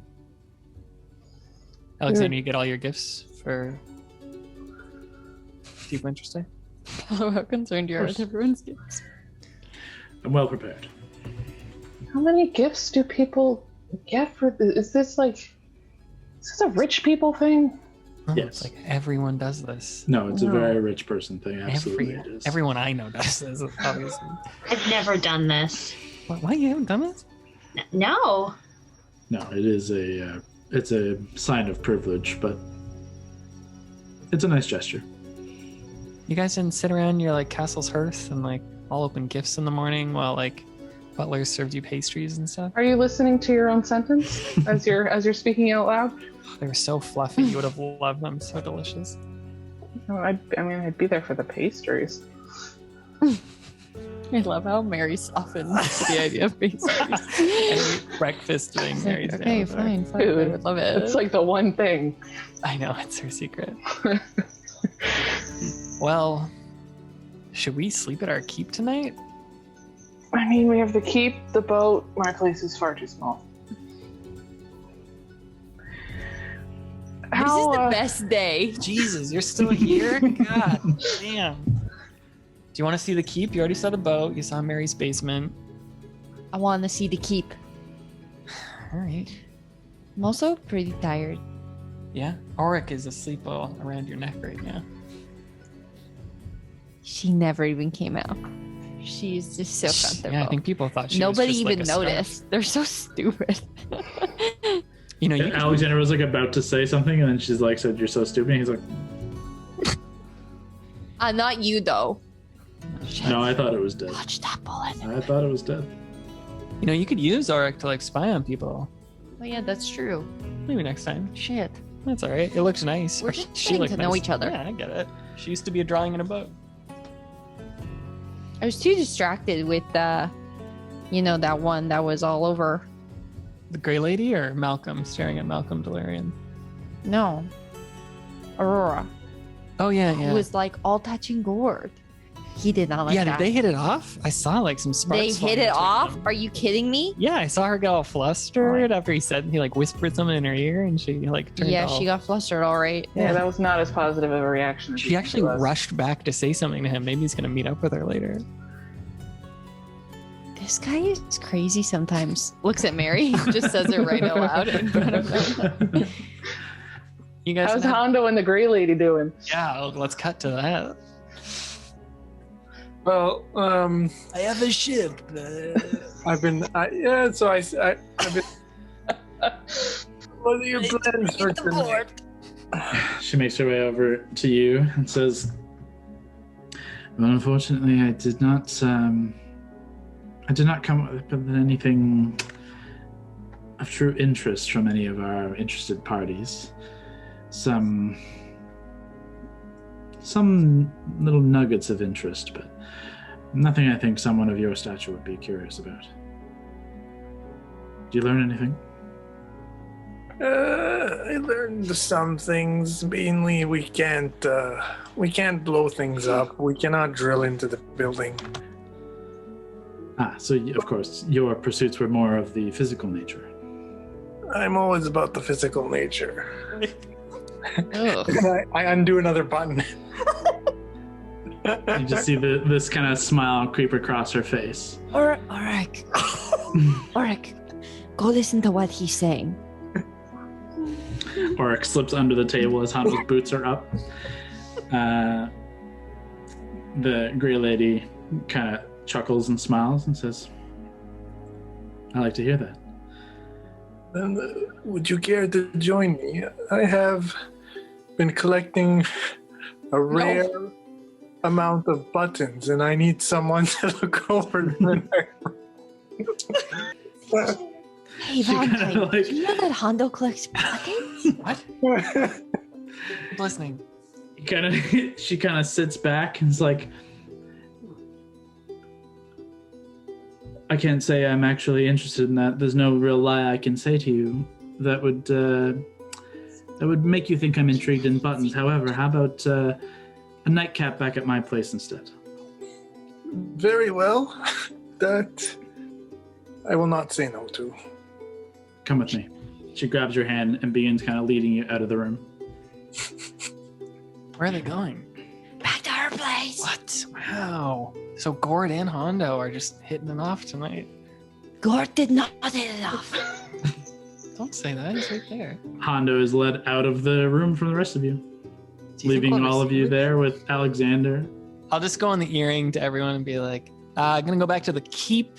Hondo, that's where we'll be, but you have fun. I will let you know if I need help. We're now at the awkward stage where you're the last people in the bar, and the wait staff are all there and just praying you'll leave. Yeah, they're snuffing out candles. Yeah, they're like, Jesus, take a hint. Yeah. Cleaning taking dishes from directly in front of you. Someone throws a bucket From of your hand. water on the fireplace and it just... Oh, wow, it's a little chilly in here without that. You guys want to head back to the keep? Live, you want to see the keep? Yeah, let's go. We freaking overstayed our welcome. This is awkward now. Okay, relax. Hey, can I get one of those creme brulees to go? Mary, Alexander, do you guys want to catch up a bit and meet us? Mary, you can meet us there later, or? I think I might stay in the city tonight, honestly. It's been a long time. I don't know. I think I want to walk around at night a bit. It's kind of my favorite time of day here. Do you want someone to keep you company? Could be. Stare at Alexander. Great. Well, let's us three grab Gord's paw and head back to the keep. I'm already eating this creme brulee, but it's one of those kind of eatings where you can really hear the person's spoon. You're to go is just taking the whole porcelain dish with you. Yeah. You can't. When I finish it, I just go like this. And it just smashes on the ground, but that'll be in the street. You can't litter here. Mary's gonna see you from a rooftop. Litter? Gord, litter? Gord, you hit it. Do you want to come back with us, Gord? We're heading to the keep. What are you up to? I'll come with you. Okay, great. Hey, did you hit it off with that tiefling? She seemed into you. No. I told you not to bring that up. I thought you hit it off. All I'm gonna grab an extra creme brulee before they're cleaning up, and I'm just gonna put it in Gord's bag of holding and say, "Here, eat this when you're actually in private. It's really fucking tasty. Don't deprive yourself of this shit. Come on." As the four of you begin to split off, Hondo and the Grey Lady are long gone. Alexander and Mary kind of trailing behind ever so slightly and making a different tour. Alexander kind of grabs your hand, Mary, and says, have you ever gone down this side? And he kind of leaps over the wall to down onto the rocky exterior overlooking the King's Bay. No. What Really? the fuck? Have I? Would I have been on this side? Probably not, because I wasn't Not really unless you decided to. No, I was never really up this way. I was down way the fuck down there most of the time. I'll jump after. He says, "Come on, put that armor to use. There's a little bit of climbing." And he begins kind of leading you up along the rock exterior, the like kind of bottom part of the Pride Rock, kind of beneath the actual castle, and is like kind of beginning to like rock climb out along the edge. So he kind of looks to you with like kind of a little bit of a half-cocked kind of smile. Oh, Are you coming? nice. Yeah, I'm follow. Okay. Make an athletics check. Fail. I didn't actually roll very well. I rolled a 2 on the dice, so that's just a 10. 10 is the DC, which is crazy. There's a moment where a chunk kind of breaks free from your hand, and you swing on one arm. And Alexander immediately kind of looks back, and you can just see like his clothing has kind of changed now from this fancy kind of suit to the armor and clothing you're used to him seeing.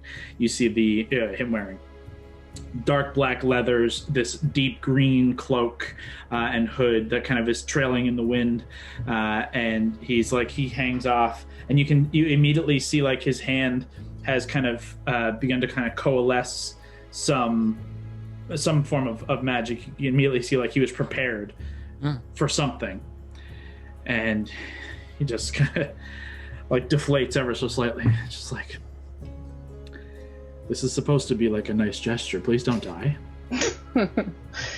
And he kind of continues climbing. Make one last athletics check. Sure.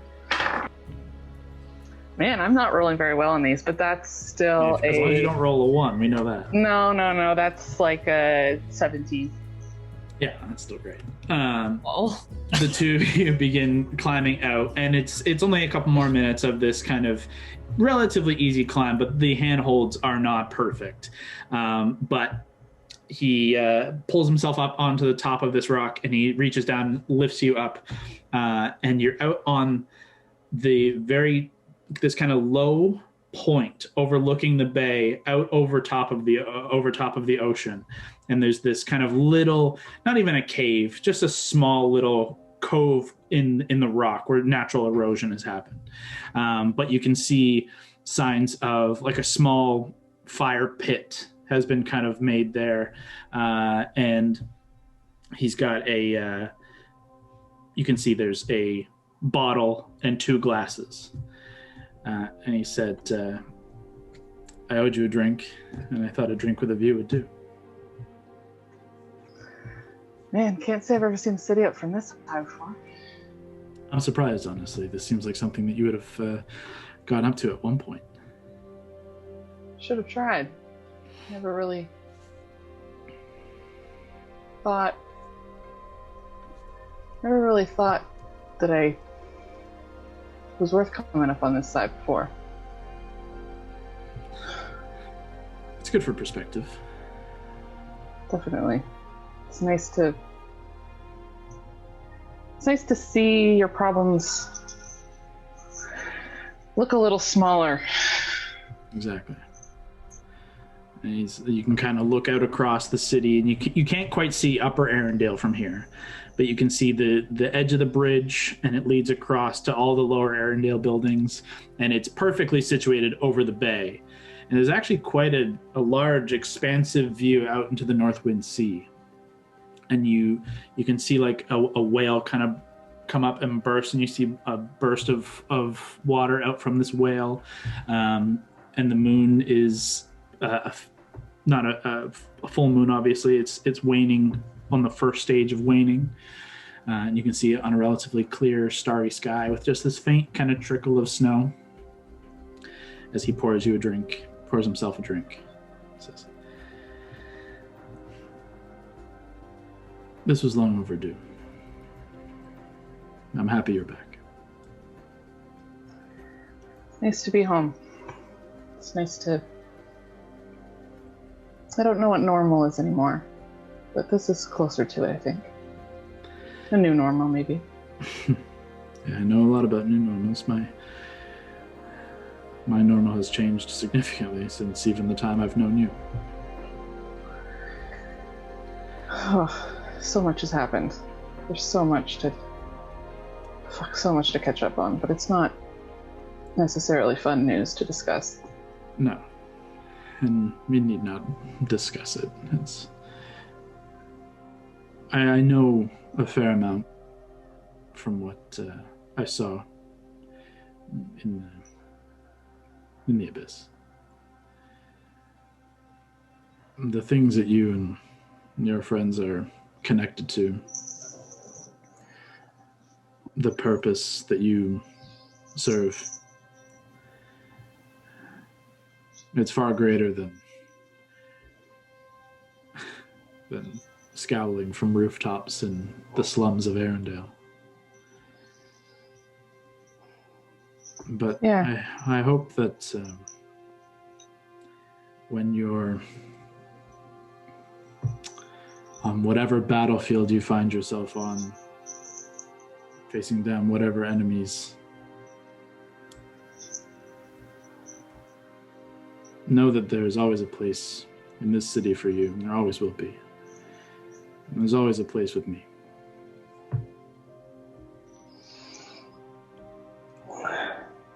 Haven't.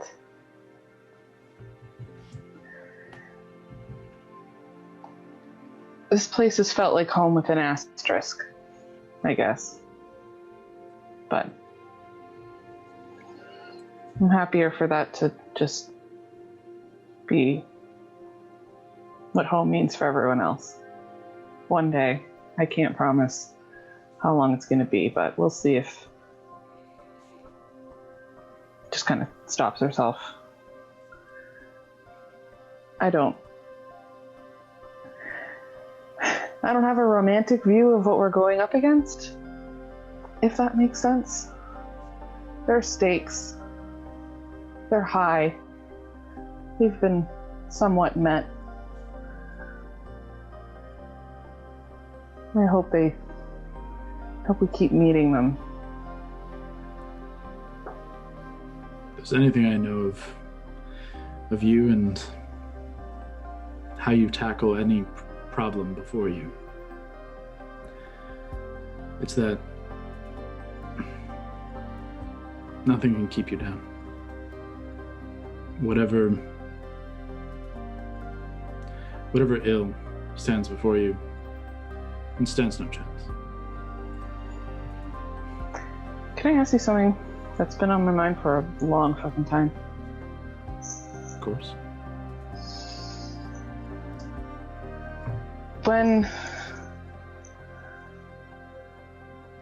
When we met, when I first started working with Gray, fuck, it's been a long time. For some reason, he's always helped me. And then you've always helped me. And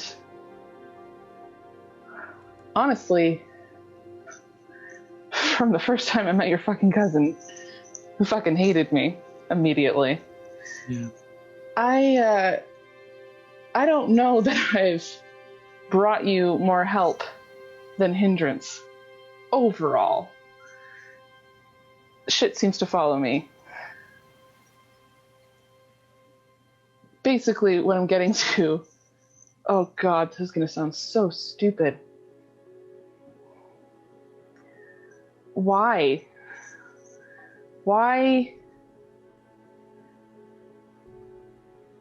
did you why did Gray stick with me when all I was bringing him was shit? Like, what's the end game?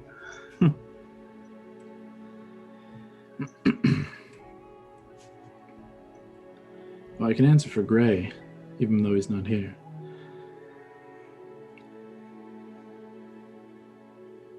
Gray told me something he saw in you the first moment that he brought you in. First moment he approached, he said that girl's a fighter. That seemed obvious. But it was always more than that. He said that you didn't fight. You didn't just fight with your hands. You didn't fight with your weapons, your whatever. You fought with your heart, and you've always fought to do the right thing. And you say you bring all this shit about you. It's just a matter of perspective. What you do is shine a light into these dark, shitty areas.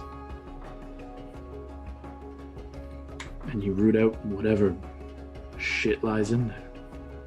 Because it needs to be rooted out. And the world is better for it. I'm better for it. I wouldn't be standing here if not for you. This city wouldn't be standing if not for you. And I'm sure in weeks, months, years, this realm will only be standing because of you.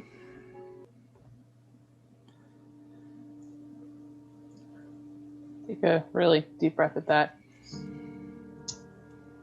Then cock like a half smile. So, you're not just planning on, selling me back to the Eldrazi, or there's no long-term game, pull some big-ass favor I can't refuse. Not that I've caught with yet. Take a big drink. All right. That's good. Give me some more. That'd make this probably an even bigger mistake. And she'll kiss him. What? The wind kind of just picking up around the Pride Rock of Arendelle as you guys embrace. It's cold, but not with the two of you. What? Meanwhile, Hondo and the Grey Lady get it on. Oof, real sloppy. Real sloppy. I shivers. The four of you who return to the keep, you find it's a long walk, which you didn't really encounter and didn't expect. I have no fucking idea where I'm going. It's a long walk, and it's difficult to remember because it's not in the city; it's out of the city. So you gotta leave the gates, and it takes you to try and find it a good hour, even though it probably shouldn't. But the four of you find your way back to the exterior of your keep, which you see no light on inside. It's dark, looks cold. The landscaping is nothing. Thought we paid someone to keep this maintained. You paid someone to kind of watch over it for like a week and a half, and then we took like 2 months. This is the house? This is the house. What do you think? Oh, it's a keep. It's like a manor. There's a gift for saving the city. Let's go inside and see what's up. Yeah, I think I left a key under one of these rocks. I'll just walk up to the door, see if it's unlocked. It just pushes in. It's not even fully closed. Oh, great. It's just unlocked. It's a little You cold. guys just left your house unlocked? Well, we paid people for a couple days. But yeah, this is it. Is it livable? It's absolutely livable. It's very, very cold. But they're in the central. As soon as you walk in, there's this kind of entry foyer, and there's a stairway that leads up to a second floor. Immediately to the right, there's a dining hall, which is equipped with a table and 8 chairs. There is a small kitchen, which is roughly outfitted, though seems haphazard, with a large hearth and fireplace in the one corner. In the great room to the left, it's just a big great room. There are a couple of haphazard kind of chairs. You see a rat scurry out from underneath of one immediately as you make your way inside. There is two large fireplaces, one on each end. And as you recall, there are 6 bedrooms upstairs. Want to see your room? What? Yeah, you got a room. Me? Yes, you. My own room? Yeah. Ever had a room before? Here. This is the best day. Upstairs, in each of the rooms, is a bed with no sheets, but there is a mattress, a rough mattress, a small nightstand, and a wardrobe in each of the rooms. Other than that, it's pretty bare, but livable. This is your room. Oh my summer queen. This is so nice. This is a nice place. This is the nicest place. This is our home. Brawley, you have a room too. I do. Oh, speaking of, Keith, sorry to keep you waiting, sweet boy. He kept it all nice and warm for us. Oh, that's so kind. Yeah, I think your room's right across from Brawley's room, so if you ever need me, you can just run out and bang on her door. Just shout across the hall. Oh my god, I hope that we don't see half of us get stabbed in the middle of the night and then just one of us down the hall hanging out reading their book sleeping. Yeah, don't remind us of that. No. It's been a while since then. Can we do some hexes on this house so nobody can get in? Or Yeah, I think that's something we gotta talk about over the next couple of weeks. What do we want to do to spice up this place? or something about that rod you guys had? I don't know. Yeah, we have a rod, you're right. I don't know if we've used that in about a year. Yeah, we could all camp in our individual rooms, or we could camp out in the main room there and stoke one of these fireplaces. It's whatever we want. What time is it? It's at this point, you guys are getting pretty tired. You're well fed for the first time in a long time. A couple of drinks for those of you who did partake. But then also an hour-long walk in the cold, and it would be very nice to be warmed by a fire. And it's nighttime. You guys could easily go to sleep now or stay up for maybe 2, 3, 4 hours more. I'm down to stay up more if you guys are. Yeah, why don't we go down? Lab, you could fire up that fire. Yeah, I do. I'll go see if we were left any wood by our staff, and then we can just make it nice and cozy and have a slumber party. Gord, are you gonna hang out with us too? No? Okay. Let's go, guys. She's very afraid of Gord. Up going to his room. He might just want to read in his room. You know him. He loves to read things. I want to hang out and be by the fire tonight with you guys, but when it comes time, I think I'm going to sleep in my room. Sure, yeah, it's your room. You can do whatever you want. Yeah, it's my room, so I'll probably sleep in it. Are you going to make it a different color? You can paint it whatever you want. This is the best day. Val, you do manage to find there is a dry pile of firewood kept along kind of the back room, just off of the great hall, the great room. Sorry. Yeah, Flav helps us. Did Gord answer, or is he just not here? He was. No, I'm coming. Oh, okay. He was away from keyboard. Raleigh asked if you were going to hang with us by the fire, or if you were just going to go to your room. Oh, sorry. I saw one of those bugs on my wall. I had to kill it. You know, those gross ones that I totally understand. 1,000,000 legs. In-game, Gord just reaches out to a wall, grabs a bug, and just puts it under his... Yeah. So the 4 of you find your way to the great hall, the great room. With your you have stuff to camp out with. You have sleeping sacks and bags and places to kind of keep yourself comfy. Lots of kind of blankets and things, and with plenty different types of magic, you can light a fire. So easily enough, very quickly, this room. Just avoid the third level one, because maybe don't. You don't need the house to be that toasty. I start casting the really big one. Mary's like, no. Mary's not there. Mary's not there. Something else. Oh yeah. Smaller. Mary and Hondo are Got her own fire burning. Woo! Smaller than that one, like a little spark. Oh, okay. I've never done this before. I'll just curl up next to Fern, just use him on my back, put a little blanket on. Sure. Is there anything you guys do before calling it a night, falling asleep?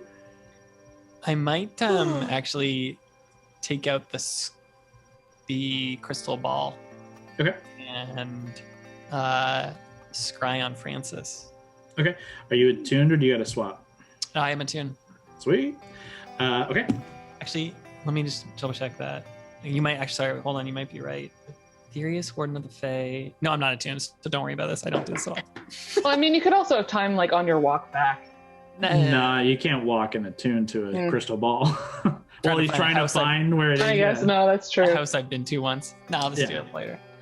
Okay, yeah. That's something that you could easily do to swap out through the night into the next day if you wanted to kill one of your attunes. Mm-hmm. But yeah, anyways, we'll come back to that next game probably. But yeah, anything else? Or are we sleeping? I'll just sit. No, I'm not going to do anything.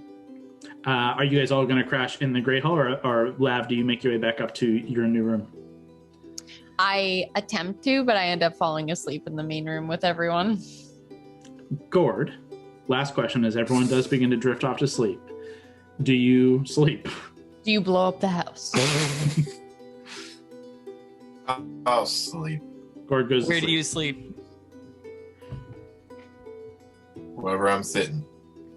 So same as everybody. Everyone just kind of falls asleep in their space. I will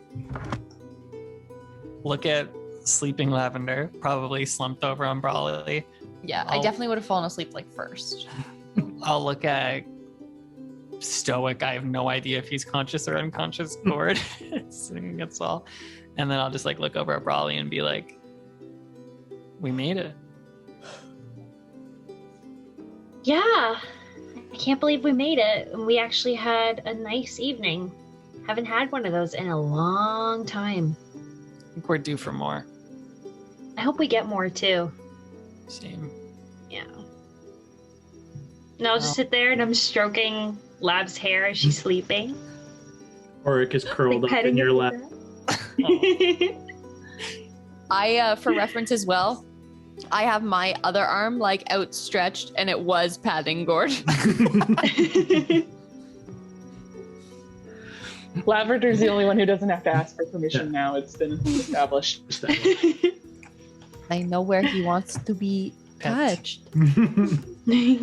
Whoa. Sorry. I'm glad we found her. I'll just like look at Lavender. I am too. She fits so perfectly with all of us. And then I'll just take a moment and think about Mary and just kind of like smile. And then I'll take a moment and think about Hondo and just kind of grimace. And then I'll just like close my eyes and be like, good night, Brawley. Night, Val. And then I'll just like snuggle in a fern. So you guys finally settle into sleep in your keep in Arendelle. Well, just outside Arendelle, but still Arendelle. For the first time in a long time, Mary and Hondo find their way to sleep wherever they find their way to sleep. And now with kind of time freeing before you, your mind's idling from the torturous battles and strategy and pain that you've been, this constant rush of activity. Gord. Oh. As you slip into sleep that you don't need, but want. You're slipping into this sleep. It's warm, it's comfortable in the room surrounded by these fellow adventurers. You feel a sudden cold.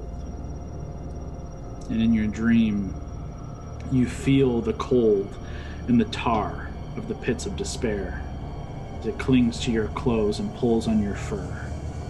You feel the constant clawing and grabbing of thousands of hands that pull at you from all directions, clawing at you. The tortured moaning and screaming sounds are far off and distant and empty. This distant memory that begins to grow. You see flashes in your mind of the Tower of Bone, flashes of Orcus and his furious face holding your beating heart as it ignites.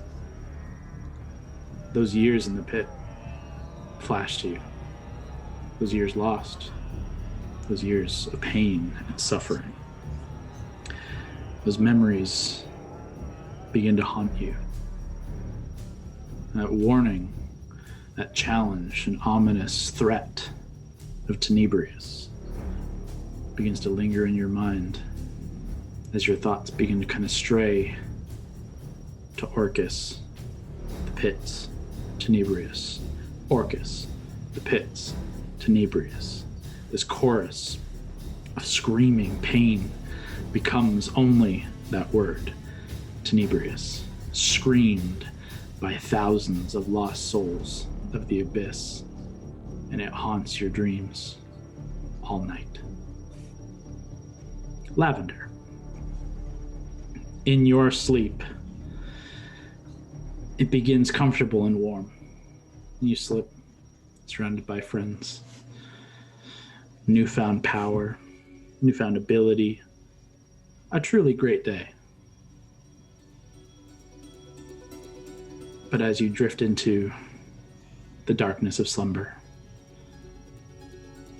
you see flashes of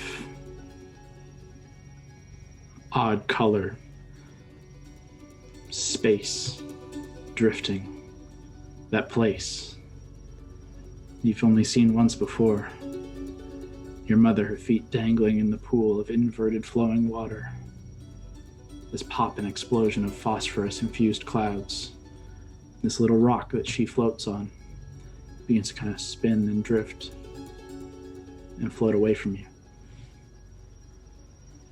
And she just keeps moving. Hondo.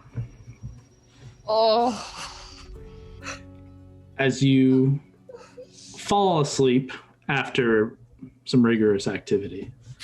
Coitus.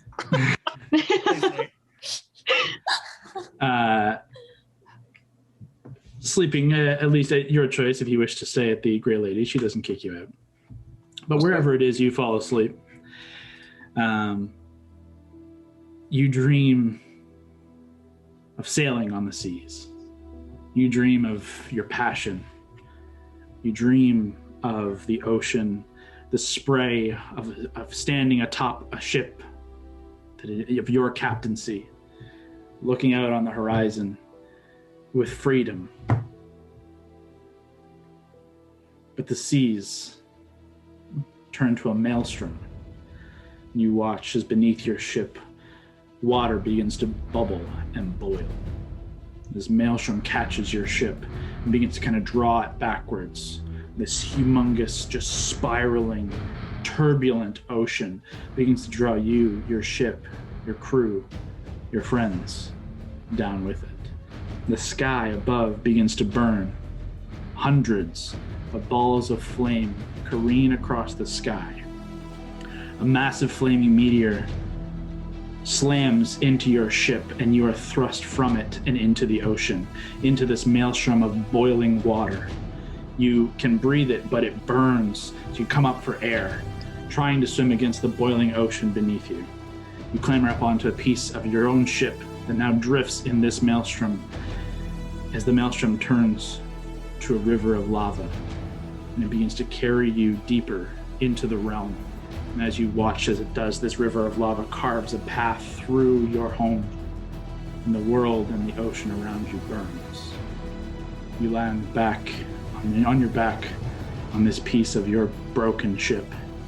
And you look up towards the sun, now shrouded by smoke and ash. And you hear a whisper in your ear. It simply says, "Prepare." And that's where we're going to end tonight. Prepare. Oh, fuck. Wow, so many things we could be doing. Yikes. Thanks for tuning in. Join us next time as the Wildcards resting days begin to dwindle as their list of things to accomplish continues to pile up. There'll be a new episode up every Tuesday, so stay tuned. But until then, keep exploring.